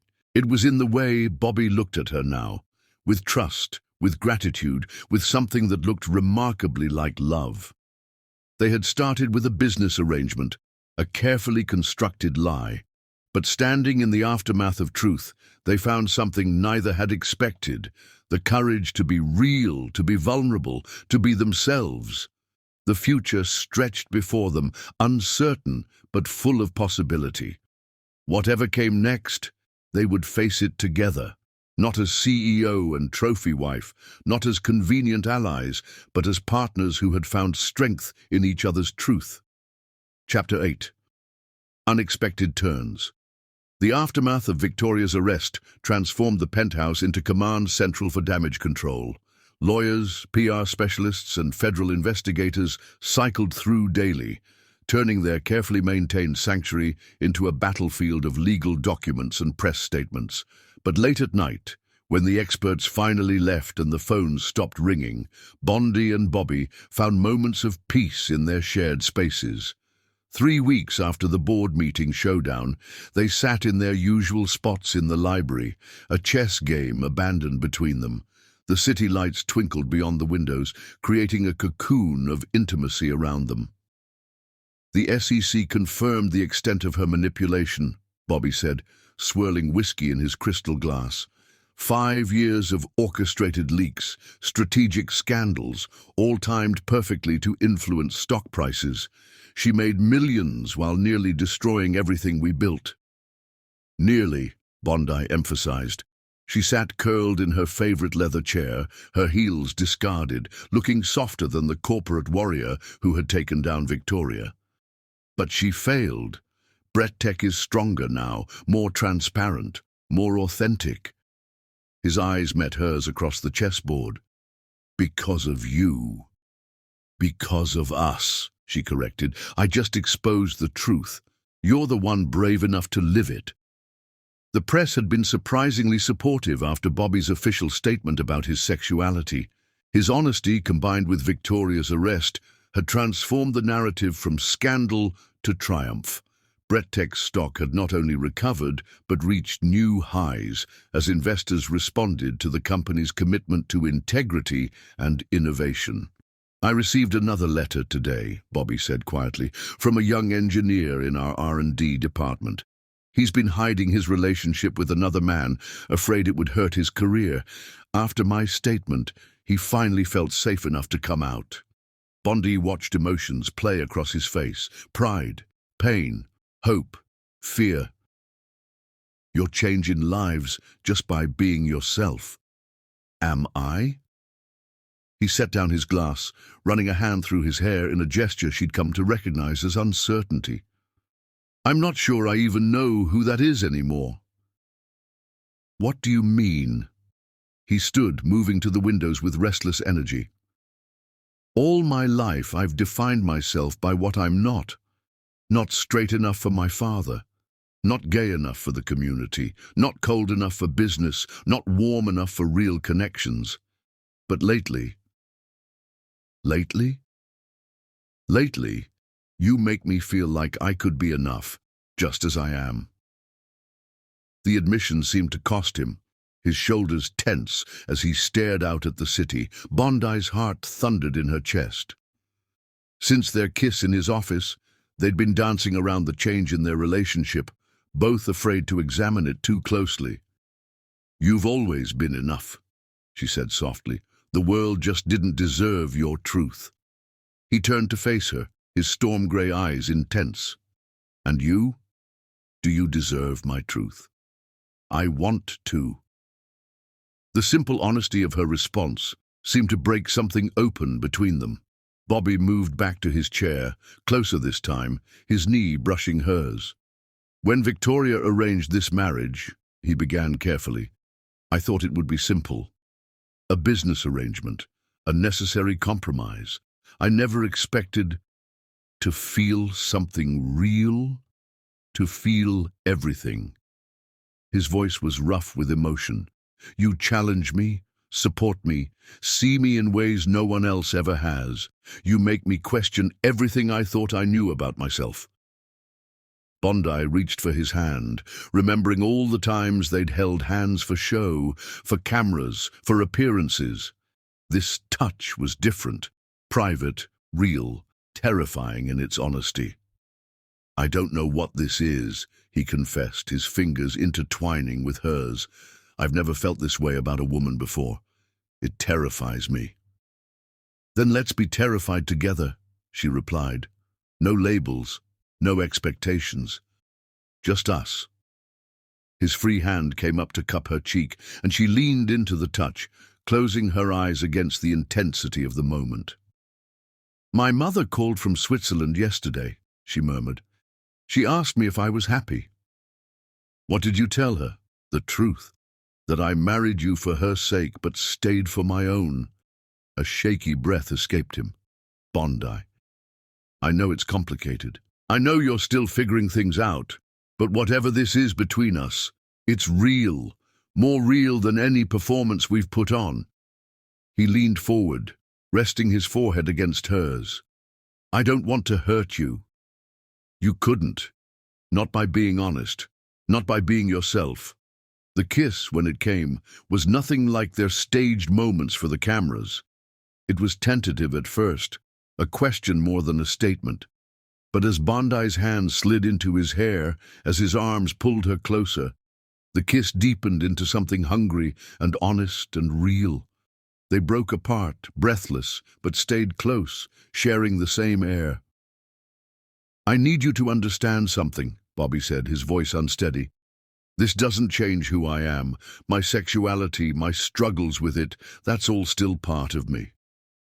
I would never ask you to be anything other than exactly who you are. She traced his jaw with gentle fingers. Labels don't matter to me. What matters is how we feel, here and now. He caught her hand, pressing a kiss to her palm. And how do you feel? Like I'm finally waking up to something I've been trying not to feel since the day we met. A ghost of his old smirk touched his lips.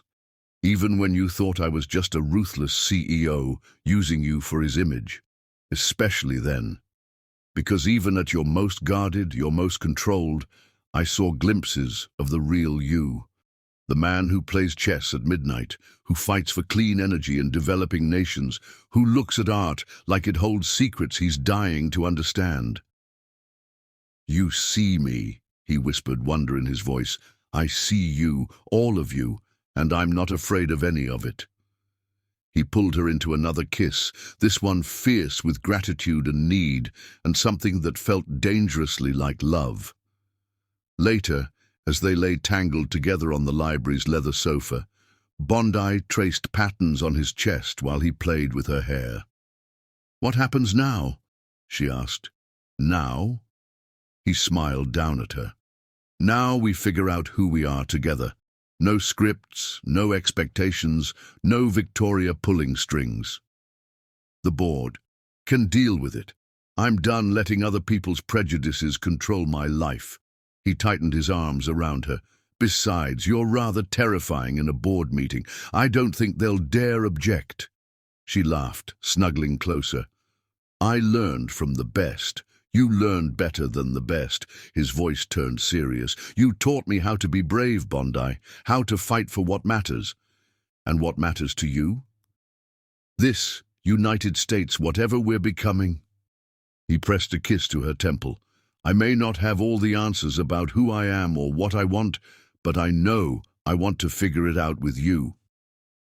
The city continued to sparkle beyond the windows, but neither of them noticed.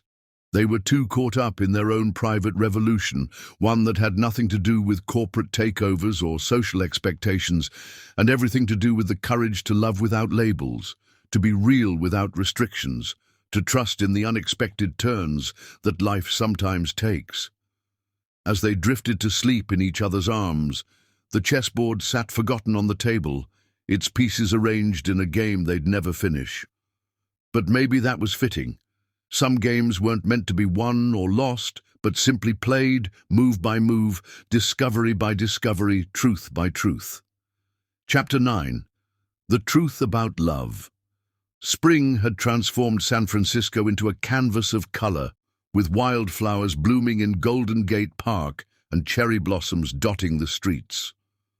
Bondi stood on the penthouse balcony, watching the sunset paint the bay in shades of gold and pink.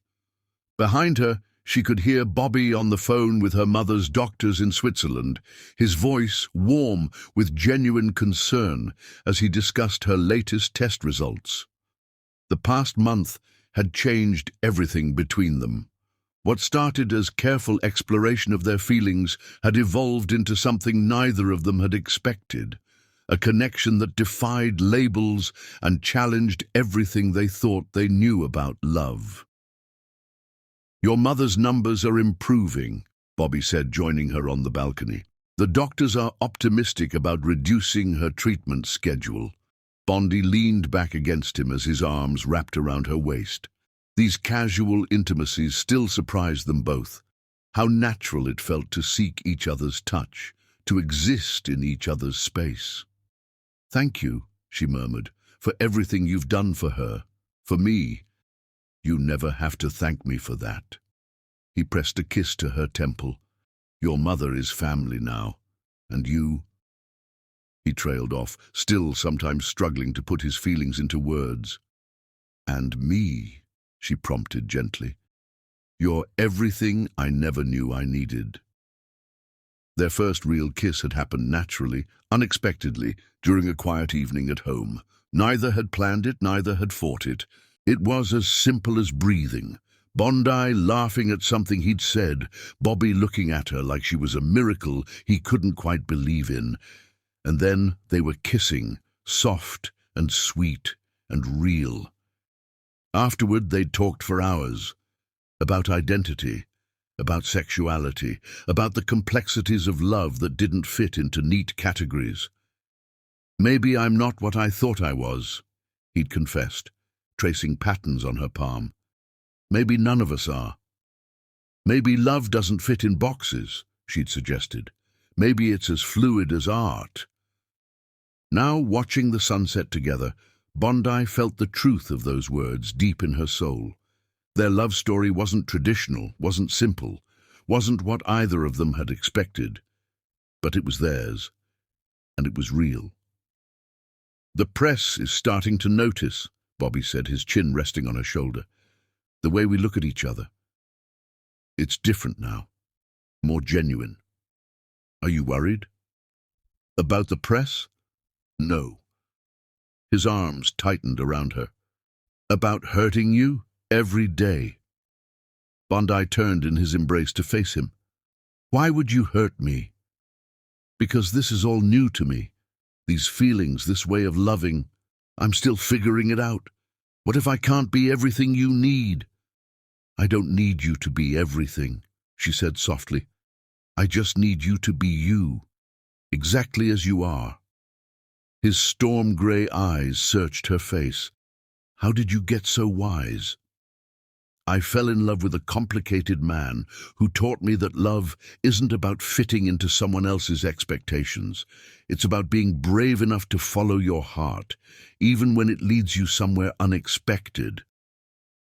The words hung between them. Love spoken plainly for the first time. Bobby's breath caught, his hands trembling slightly where they rested on her waist. "Say it again," he whispered. "I love you." She cupped his face in her hands. "Not because of who you're supposed to be, but because of who you are, all of you. Every complex, beautiful part." He kissed her then, pouring all the emotions he struggled to voice into the press of his lips against hers. When they parted, his eyes were bright with unshed tears. "I love you too," he said roughly, "in ways I never thought possible. You make me feel whole, like every part of me is valid and valuable, even the parts I've spent years trying to change or hide. Inside the penthouse, Bondi's phone chimed with messages, probably Ms. Reynolds with updates about tomorrow's board meeting or the latest press inquiries. But for now, the world beyond their balcony could wait. "Dance with me," Bondi said impulsively. Bobby raised an eyebrow. "Here? Now? Why not? We've done enough performing for others. This dance is just for us." He smiled, that real, unguarded smile that still made her heart skip, and pulled her close. They swayed together as the last rays of sunlight painted the sky, no music needed except the rhythm of their hearts. "I used to watch you," he confessed quietly, "in the early days of our arrangement. The way you moved through rooms full of powerful people like you belonged there. The way you saw beauty in everything. The way you never judged me, even when you had every right to." "I was watching you too," she admitted. "Learning your tells, your masks, your moments of genuine joy, falling in love with you piece by piece, even when I tried not to." His hand traced the curve of her spine. "When did you know that this was real?" "There wasn't one moment, it was all of them. The midnight chess games, the way you supported my career without trying to control it. The gentle way you'd touch me, even when no one was watching. Every little truth we shared, every barrier we broke down. For me, it was the day you defended me to the board," he said. "Not because you had to, not for show, but because you believed in me. No one had ever fought for me like that." The sun had fully set now, the city lights twinkling to life around them. In the distance, fog was rolling in, a familiar sight that once represented their clouded beginnings but now felt like a comfortable blanket wrapping around their private world. "Whatever happens next," Bondi said, "we face it together. No more pretending, no more hiding. No more masks," he agreed. "Just us, figuring it out day by day." They stayed on the balcony until the fog enveloped them completely, holding each other, sharing soft kisses and quiet truths. Their love story had begun as a business arrangement, evolved through friendship and understanding, and blossomed into something that defied easy definition. But maybe that was the point. Love, real love, didn't need labels or categories. It needed only acceptance, courage, and the willingness to let your heart lead you to unexpected places. Later that night, as they lay tangled together in sheets that still felt new and thrilling, Bobby traced the curve of Bondi's cheek with gentle fingers. "Thank you," he whispered. "For what?" "For showing me that love isn't about changing who you are. It's about finding someone who helps you become more fully yourself." Bondi kissed him softly, pouring all her understanding and acceptance into the gesture. They had faced scandal, prejudice, and their own fears to reach this point. But here, in the quiet darkness of their shared bedroom, none of that mattered. What mattered was the truth they'd discovered together, that love transcends boundaries, defies expectations, and sometimes appears in the most unexpected packages. Their story wasn't traditional, wasn't simple, wasn't what either of them had planned, but it was real. It was theirs, and it was beautiful in all its complexity. The fog continued to roll in outside their windows, but inside everything was crystal clear. They had found their truth in each other's arms, in the space between performance and reality, in the courage to love without limits or labels. And that truth was more powerful than any fiction they could have created. Chapter 10. The storm breaks. Victoria's revenge came swift and brutal, like a perfectly manicured hand wielding a poisoned blade. The morning headlines screamed across every major news outlet, Brettech CEO's marriage exposed inside the contract that fooled Silicon Valley. Bondi stared at her phone, reading the leaked email exchanges between Victoria and the private clinic where her mother was receiving treatment. The careful negotiation of terms, the cold discussion of price tags and timelines, the clinical dissection of their arranged marriage, all laid bare for the world to see. "Don't read any more," Bobby said, trying to take the phone from her hands. They were in his office at Brett Tech, where Ms. Reynolds had rushed them as soon as the story broke. "They're calling me a gold digger," Bondi said numbly, "saying I manipulated a vulnerable gay man for money and status. We'll fight this," he promised, kneeling before her chair. "Victoria's credibility is already destroyed. We can—" "It's not just Victoria." Bondi looked up at him, her eyes bright with unshed tears.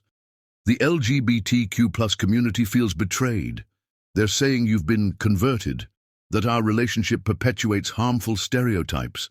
Your own community thinks I've somehow changed you, forced you to be something you're not."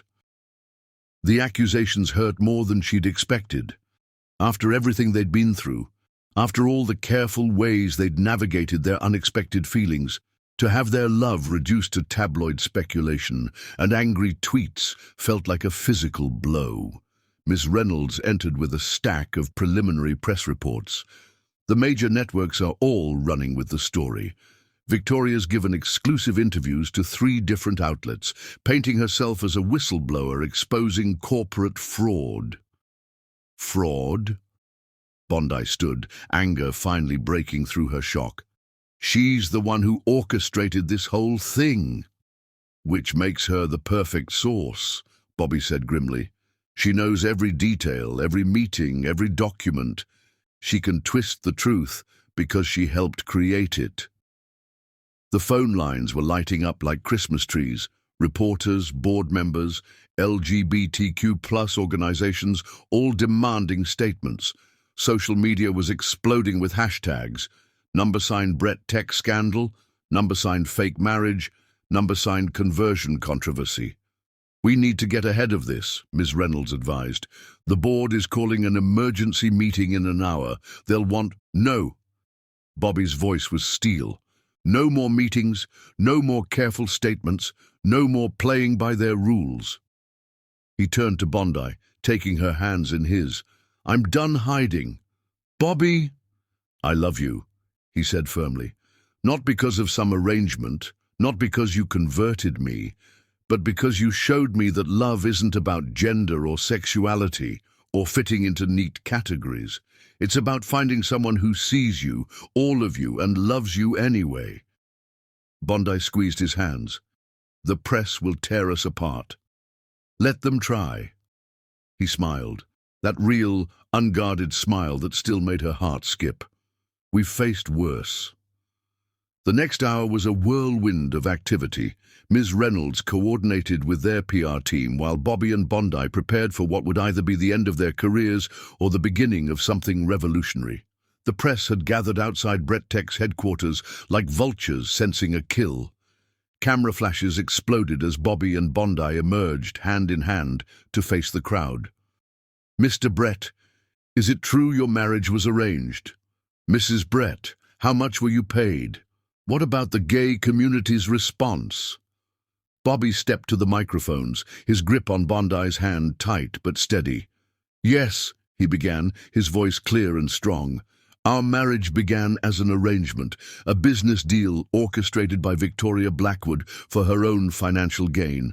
But what she never counted on, what none of us expected, was that we would fall in love." The reporters erupted with questions, but Bobby continued. "I am not straight.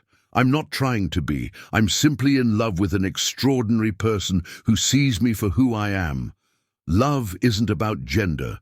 It's about souls connecting." Bondi stepped forward, her voice joining his. "We didn't choose to fall in love. It happened slowly, naturally, as we discovered who we really were beneath the mask society forced us to wear." "But the gay community," one reporter started, "is diverse and complex," Bobby cut in. "Sexuality isn't binary. Love isn't simple.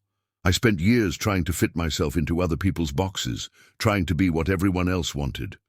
Bondi was the first person who told me I was enough exactly as I am. Their honesty seemed to catch the press off guard." The usual aggressive questions gave way to more thoughtful inquiries about identity, about the nature of love, about breaking free from societal expectations. "What about Victoria Blackwood's claims?" someone asked. "Victoria manipulated us both," Bondi answered. "She used my mother's illness and Bobby's struggles with acceptance to orchestrate what she thought would be the perfect corporate marriage. What she didn't count on was that forcing us together would lead us to find something real." As if on cue, Victoria herself appeared at the edge of the crowd, designer sunglasses failing to hide her fury. "How dare you twist this?" she snarled. "Everyone knows what this is. A desperate gay man and an opportunistic gold digger playing house for publicity." The crowd parted as she stalked forward, cameras swiveling to capture the confrontation. "You're right about one thing, Victoria," Bobby said calmly. "We were desperate. I was desperate to protect my company from prejudice, and Bondi was desperate to save her mother's life. You used that desperation for your own profit, but love has a way of changing everything." Love. Victoria laughed bitterly. "You don't even know what you are anymore. The board will never accept this farce." "The board doesn't have to accept anything," Bondi stepped forward. "They just have to look at Brett Tech's performance under Bobby's leadership, at the lives being changed by our clean energy initiatives, at the inclusive workplace we've created." Supporters began emerging from the crowd. Brett Tech employees, members of the LGBTQ+ community, people touched by their story of love transcending boundaries. "You can't possibly believe this is real," Victoria tried one last time, her perfect facade cracking. "What I believe," Bobby addressed the cameras directly, "is that love doesn't fit in boxes. It doesn't follow rules or respect boundaries. Sometimes it appears in the most unexpected packages and teaches us that everything we thought we knew about ourselves was too small, too limited." He turned to Bondi, his eyes full of emotion. "I love this woman. Not because she changed me, but because she showed me I never needed changing. Because she fights for what she believes in, supports what matters, and loves with her whole heart." Bondi's eyes welled with tears as she faced the cameras. "And I love this man. All of him. Every complex, beautiful part. Our story may have started as a business arrangement, but it grew into something real, something true, something worth fighting for." Their words seemed to resonate with the crowd.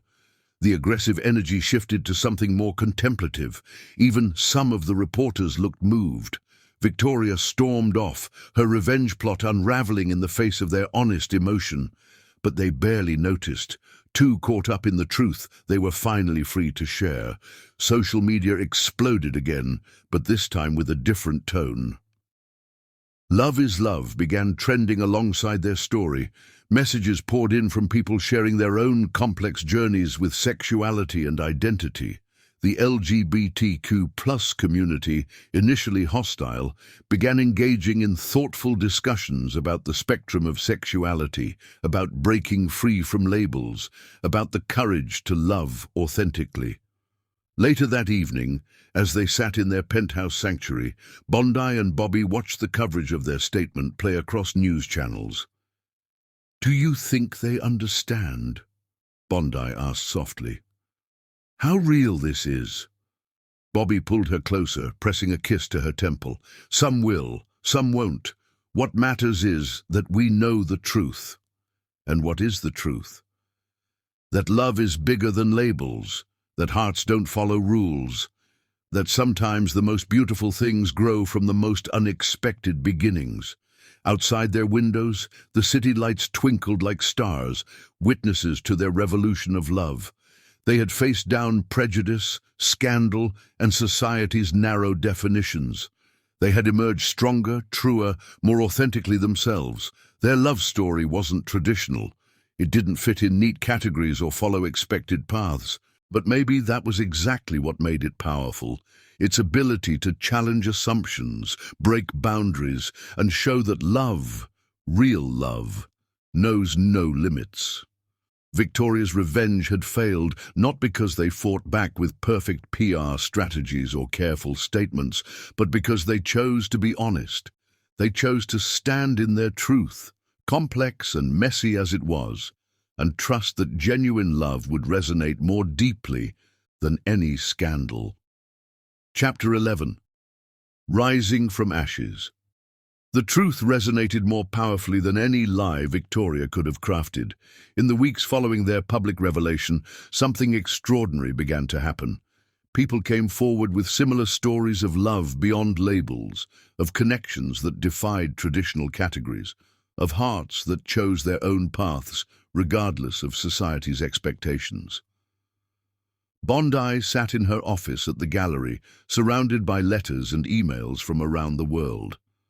A transgender artist who found love with someone who saw past gender, a bisexual woman who married her best friend after years of questioning her sexuality, a gay man who discovered his heart had room for unexpected love without invalidating his identity. "These stories," she said to Bobby that evening, curled against him on their balcony, "they're all so different, yet they share the same truth.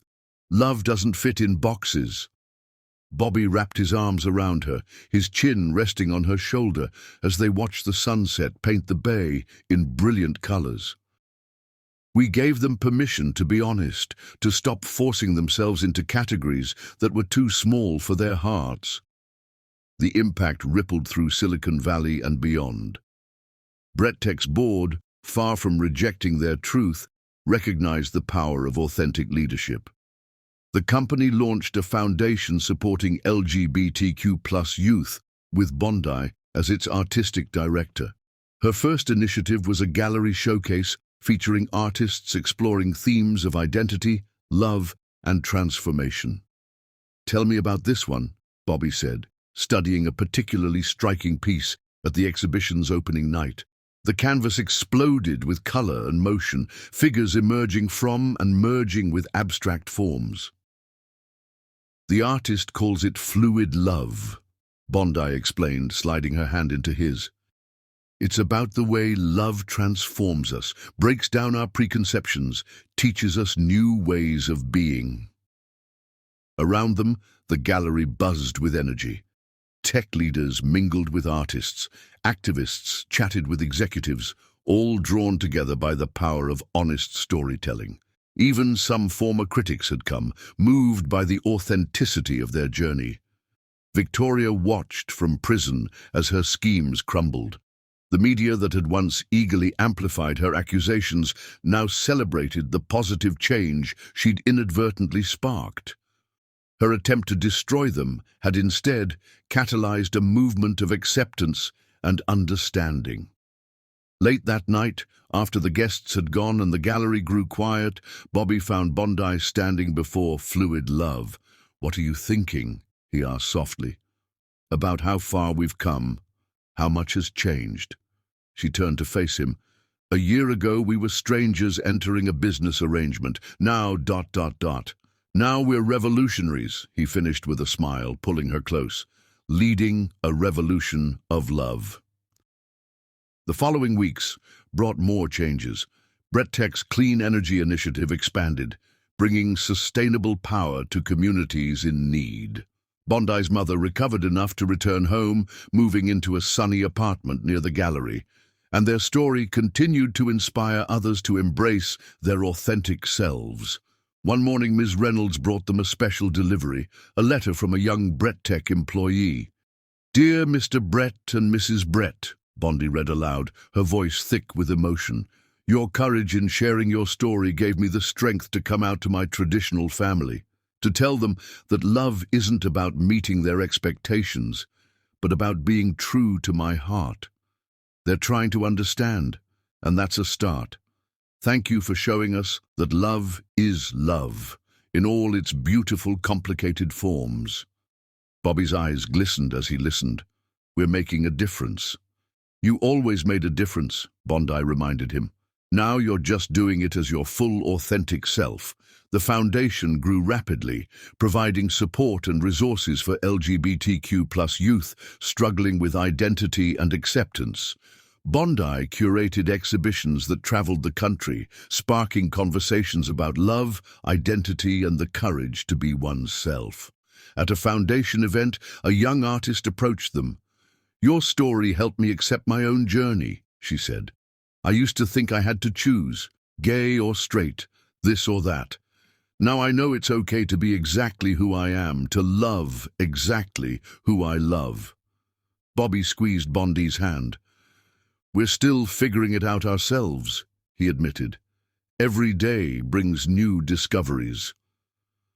"That's what makes it beautiful," the artist replied. "You're showing us that it's okay not to have all the answers, as long as we're honest about the questions." Late one night, in their penthouse sanctuary, Bondi found Bobby in the library, looking at old photos from their arranged marriage days. "Look how careful we were," he mused. "Every touch calculated, every smile measured." "And now?" She settled beside him, studying their past selves. "Now everything is real. Sometimes messy, sometimes complicated, but always true." He set down the photos. "I never thought I could have this, a love that accepts all of me, that doesn't try to force me into being something I'm not." "You taught me that too," Bondi said softly. "That love isn't about changing someone, it's about creating space for them to be exactly who they are." Their kiss was gentle, full of understanding and acceptance. Outside, the city hummed with life, while inside their sanctuary, they held each other, grateful for the unexpected path that had led them here. The Foundation's first anniversary gala was a celebration of transformation. Artists, activists, and allies gathered to honor the stories of love that had emerged in the wake of their revelation. "A year ago," Bobby addressed the crowd, "I thought I knew who I was, what I could be, who I could love. I had accepted the limits society placed on my heart. Then I met someone who showed me that love doesn't follow rules. It follows truth." Bondi joined him at the podium, their hands naturally finding each other.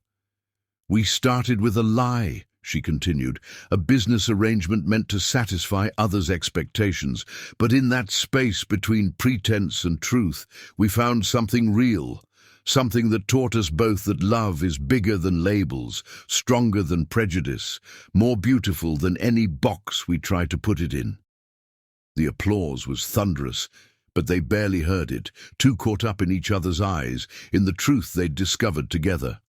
Later that night, as they danced under the stars on their balcony, Bondi rested her head on Bobby's chest. "Do you ever regret it, going public with our story?" "Never," he said firmly. "Every letter we receive, every person who finds courage in our truth, every life changed, it all matters more than any scandal or criticism." "We're changing the world," she murmured. "No," he corrected gently. "We're just showing it what's possible when love leads the way." The Foundation continued to grow, touching lives across the globe. Victoria watched from prison as her schemes turned to ash, while something beautiful rose in their place. Bondi's mother bloomed in her recovery, supported by a love that had started as sacrifice, but transformed into triumph. And in their private moments, Bondi and Bobby continued to discover new depths to their connection, new ways of loving, new truths about themselves. Their story became not just about breaking free from labels, but about the courage to love authentically, to live truthfully, to be fully and unapologetically oneself. The revolution they'd started wasn't just about sexuality or identity, it was about the power of genuine love to transform, heal, and illuminate the path to truth. In the end, they hadn't just risen from the ashes of Victoria's revenge, they'd helped others rise too, creating a world where love knew no boundaries and hearts were free to choose their own way home. Chapter 12. Beyond Definitions. Their second wedding was everything their first wasn't: intimate, authentic, born of pure love rather than business arrangements. They chose the Japanese tea garden in Golden Gate Park, where cherry blossoms floated on gentle breezes and koi fish painted bright streaks beneath crystal-clear waters. Unlike their first ceremony at Grace Cathedral, there were no society photographers, no business obligations, no Victoria orchestrating every detail. Instead, they surrounded themselves with only those who had supported their journey. Bondi's recovered mother beaming with pride, the Brett Tech employees who had found courage in their story, the artists and activists who had become family along the way. Bondi wore a flowing dress in soft ivory silk, designed by a transgender artist from their foundation. Instead of the rigid perfection of her first wedding gown, this one moved like water, catching light and shadow as she walked through the garden's winding paths. Her dark skin glowed with happiness rather than expensive products, and her natural curls were crowned with delicate cherry blossoms. Bobby waited for her beside the moon bridge, looking more relaxed and genuine than he ever had in his CEO suits. His grey eyes shimmered with emotion as she approached, and his hands trembled slightly as he reached for hers. A year ago, he began his vows, his voice carrying clearly in the intimate garden setting.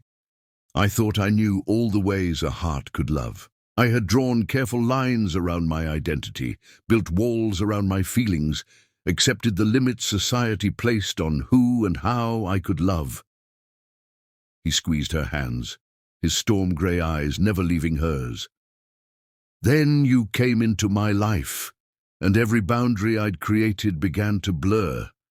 You never tried to change me, never asked me to be anything other than exactly who I am. You just loved me, completely and without reservation, until I learned to love myself the same way. Tears slipped down Bondi's cheeks as she began her own vows. You showed me that love isn't about fitting into someone else's story. It's about having the courage to write your own. When we first met, I thought I was entering a business arrangement, sacrificing my chance at real love to save my mother's life.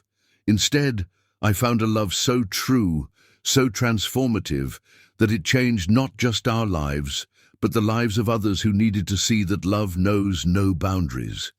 The afternoon sun painted everything in gold as they exchanged rings, not the ostentatious diamonds of their first wedding, but simple bands engraved with their private promise, love beyond definitions. You never tried to change me, Bobby said in his vows. You just loved me into being more myself. Bondi smiled through tears. And you showed me that sometimes the heart knows better than the mind what we truly need. That love doesn't follow rules or respect categories. It simply is, in all its beautiful complexity. When they kissed, it wasn't the careful, staged kiss of their first wedding. This was real, deep and full of promise. A kiss between two people who had found their truth in each other's arms. The celebration afterward was held in the gallery where their foundation had begun, surrounded by art that told stories of transformation and authentic love. They danced their first dance to a song written specifically for them by a young musician they'd helped through the foundation, its lyrics speaking of love that transcends definitions. Later, as evening painted the sky in shades of purple and gold, they slipped away to their balcony, the place where so many of their honest moments had unfolded. Do you remember our first night here? Bondi asked, leaning back against his chest as they watched the sunset. How careful we were to maintain our distance, to keep our walls up. Bobby's arms tightened around her waist. And now look at us, breaking down walls, changing perceptions, showing the world that love is too vast to be contained by simple definitions. Are you happy? She turned in his embrace to face him. Truly happy? His smile was answer enough, but he spoke anyway. I'm more than happy. I'm complete. You didn't just accept who I am. You helped me discover parts of myself I never knew existed. You showed me that sexuality isn't binary, that love isn't limited, that hearts can surprise us in the most beautiful ways. And you, she traced his jaw with gentle fingers, showed me that sometimes the greatest love stories are the ones that break all the rules. Their kiss deepened as the last rays of sunlight painted them in gold. Below, the city began to light up, a testament to how far they'd come from those first careful days of their arranged marriage. Inside, they could hear the celebration continuing, laughter, music, joy. But here, in their private moment, they held each other and marveled at the journey that had brought them here. "We started with a lie," Bobby murmured against her hair, "and found our greatest truth," she finished. The fog rolled in, wrapping around them like a familiar embrace. But unlike those early days of uncertainty and hidden feelings, they now stood solid in their love, their truth, their shared future. Their story had become more than just a romance. It was a revolution of the heart, a testament to love's power to transcend boundaries and transform lives. But in this moment, they were simply Bobby and Bondi, two souls who had found each other against all odds and chosen to love without limits. As night fell over San Francisco, they held each other close, their hearts beating in perfect rhythm. No more masks, no more pretense, no more boxes, trying to contain what they felt. Just love, in all its beautiful, boundless glory. They had written a new kind of love story, one that proved that when hearts are brave enough to love honestly, magic happens. And as they shared one more kiss under the stars, they knew that their greatest adventure was still unfolding, one truth, one day, one moment of authentic love at a time. 1. Love knows no boundaries and can't be defined by society's labels. 2. Being true to yourself is more powerful than pretending to be someone else. 3.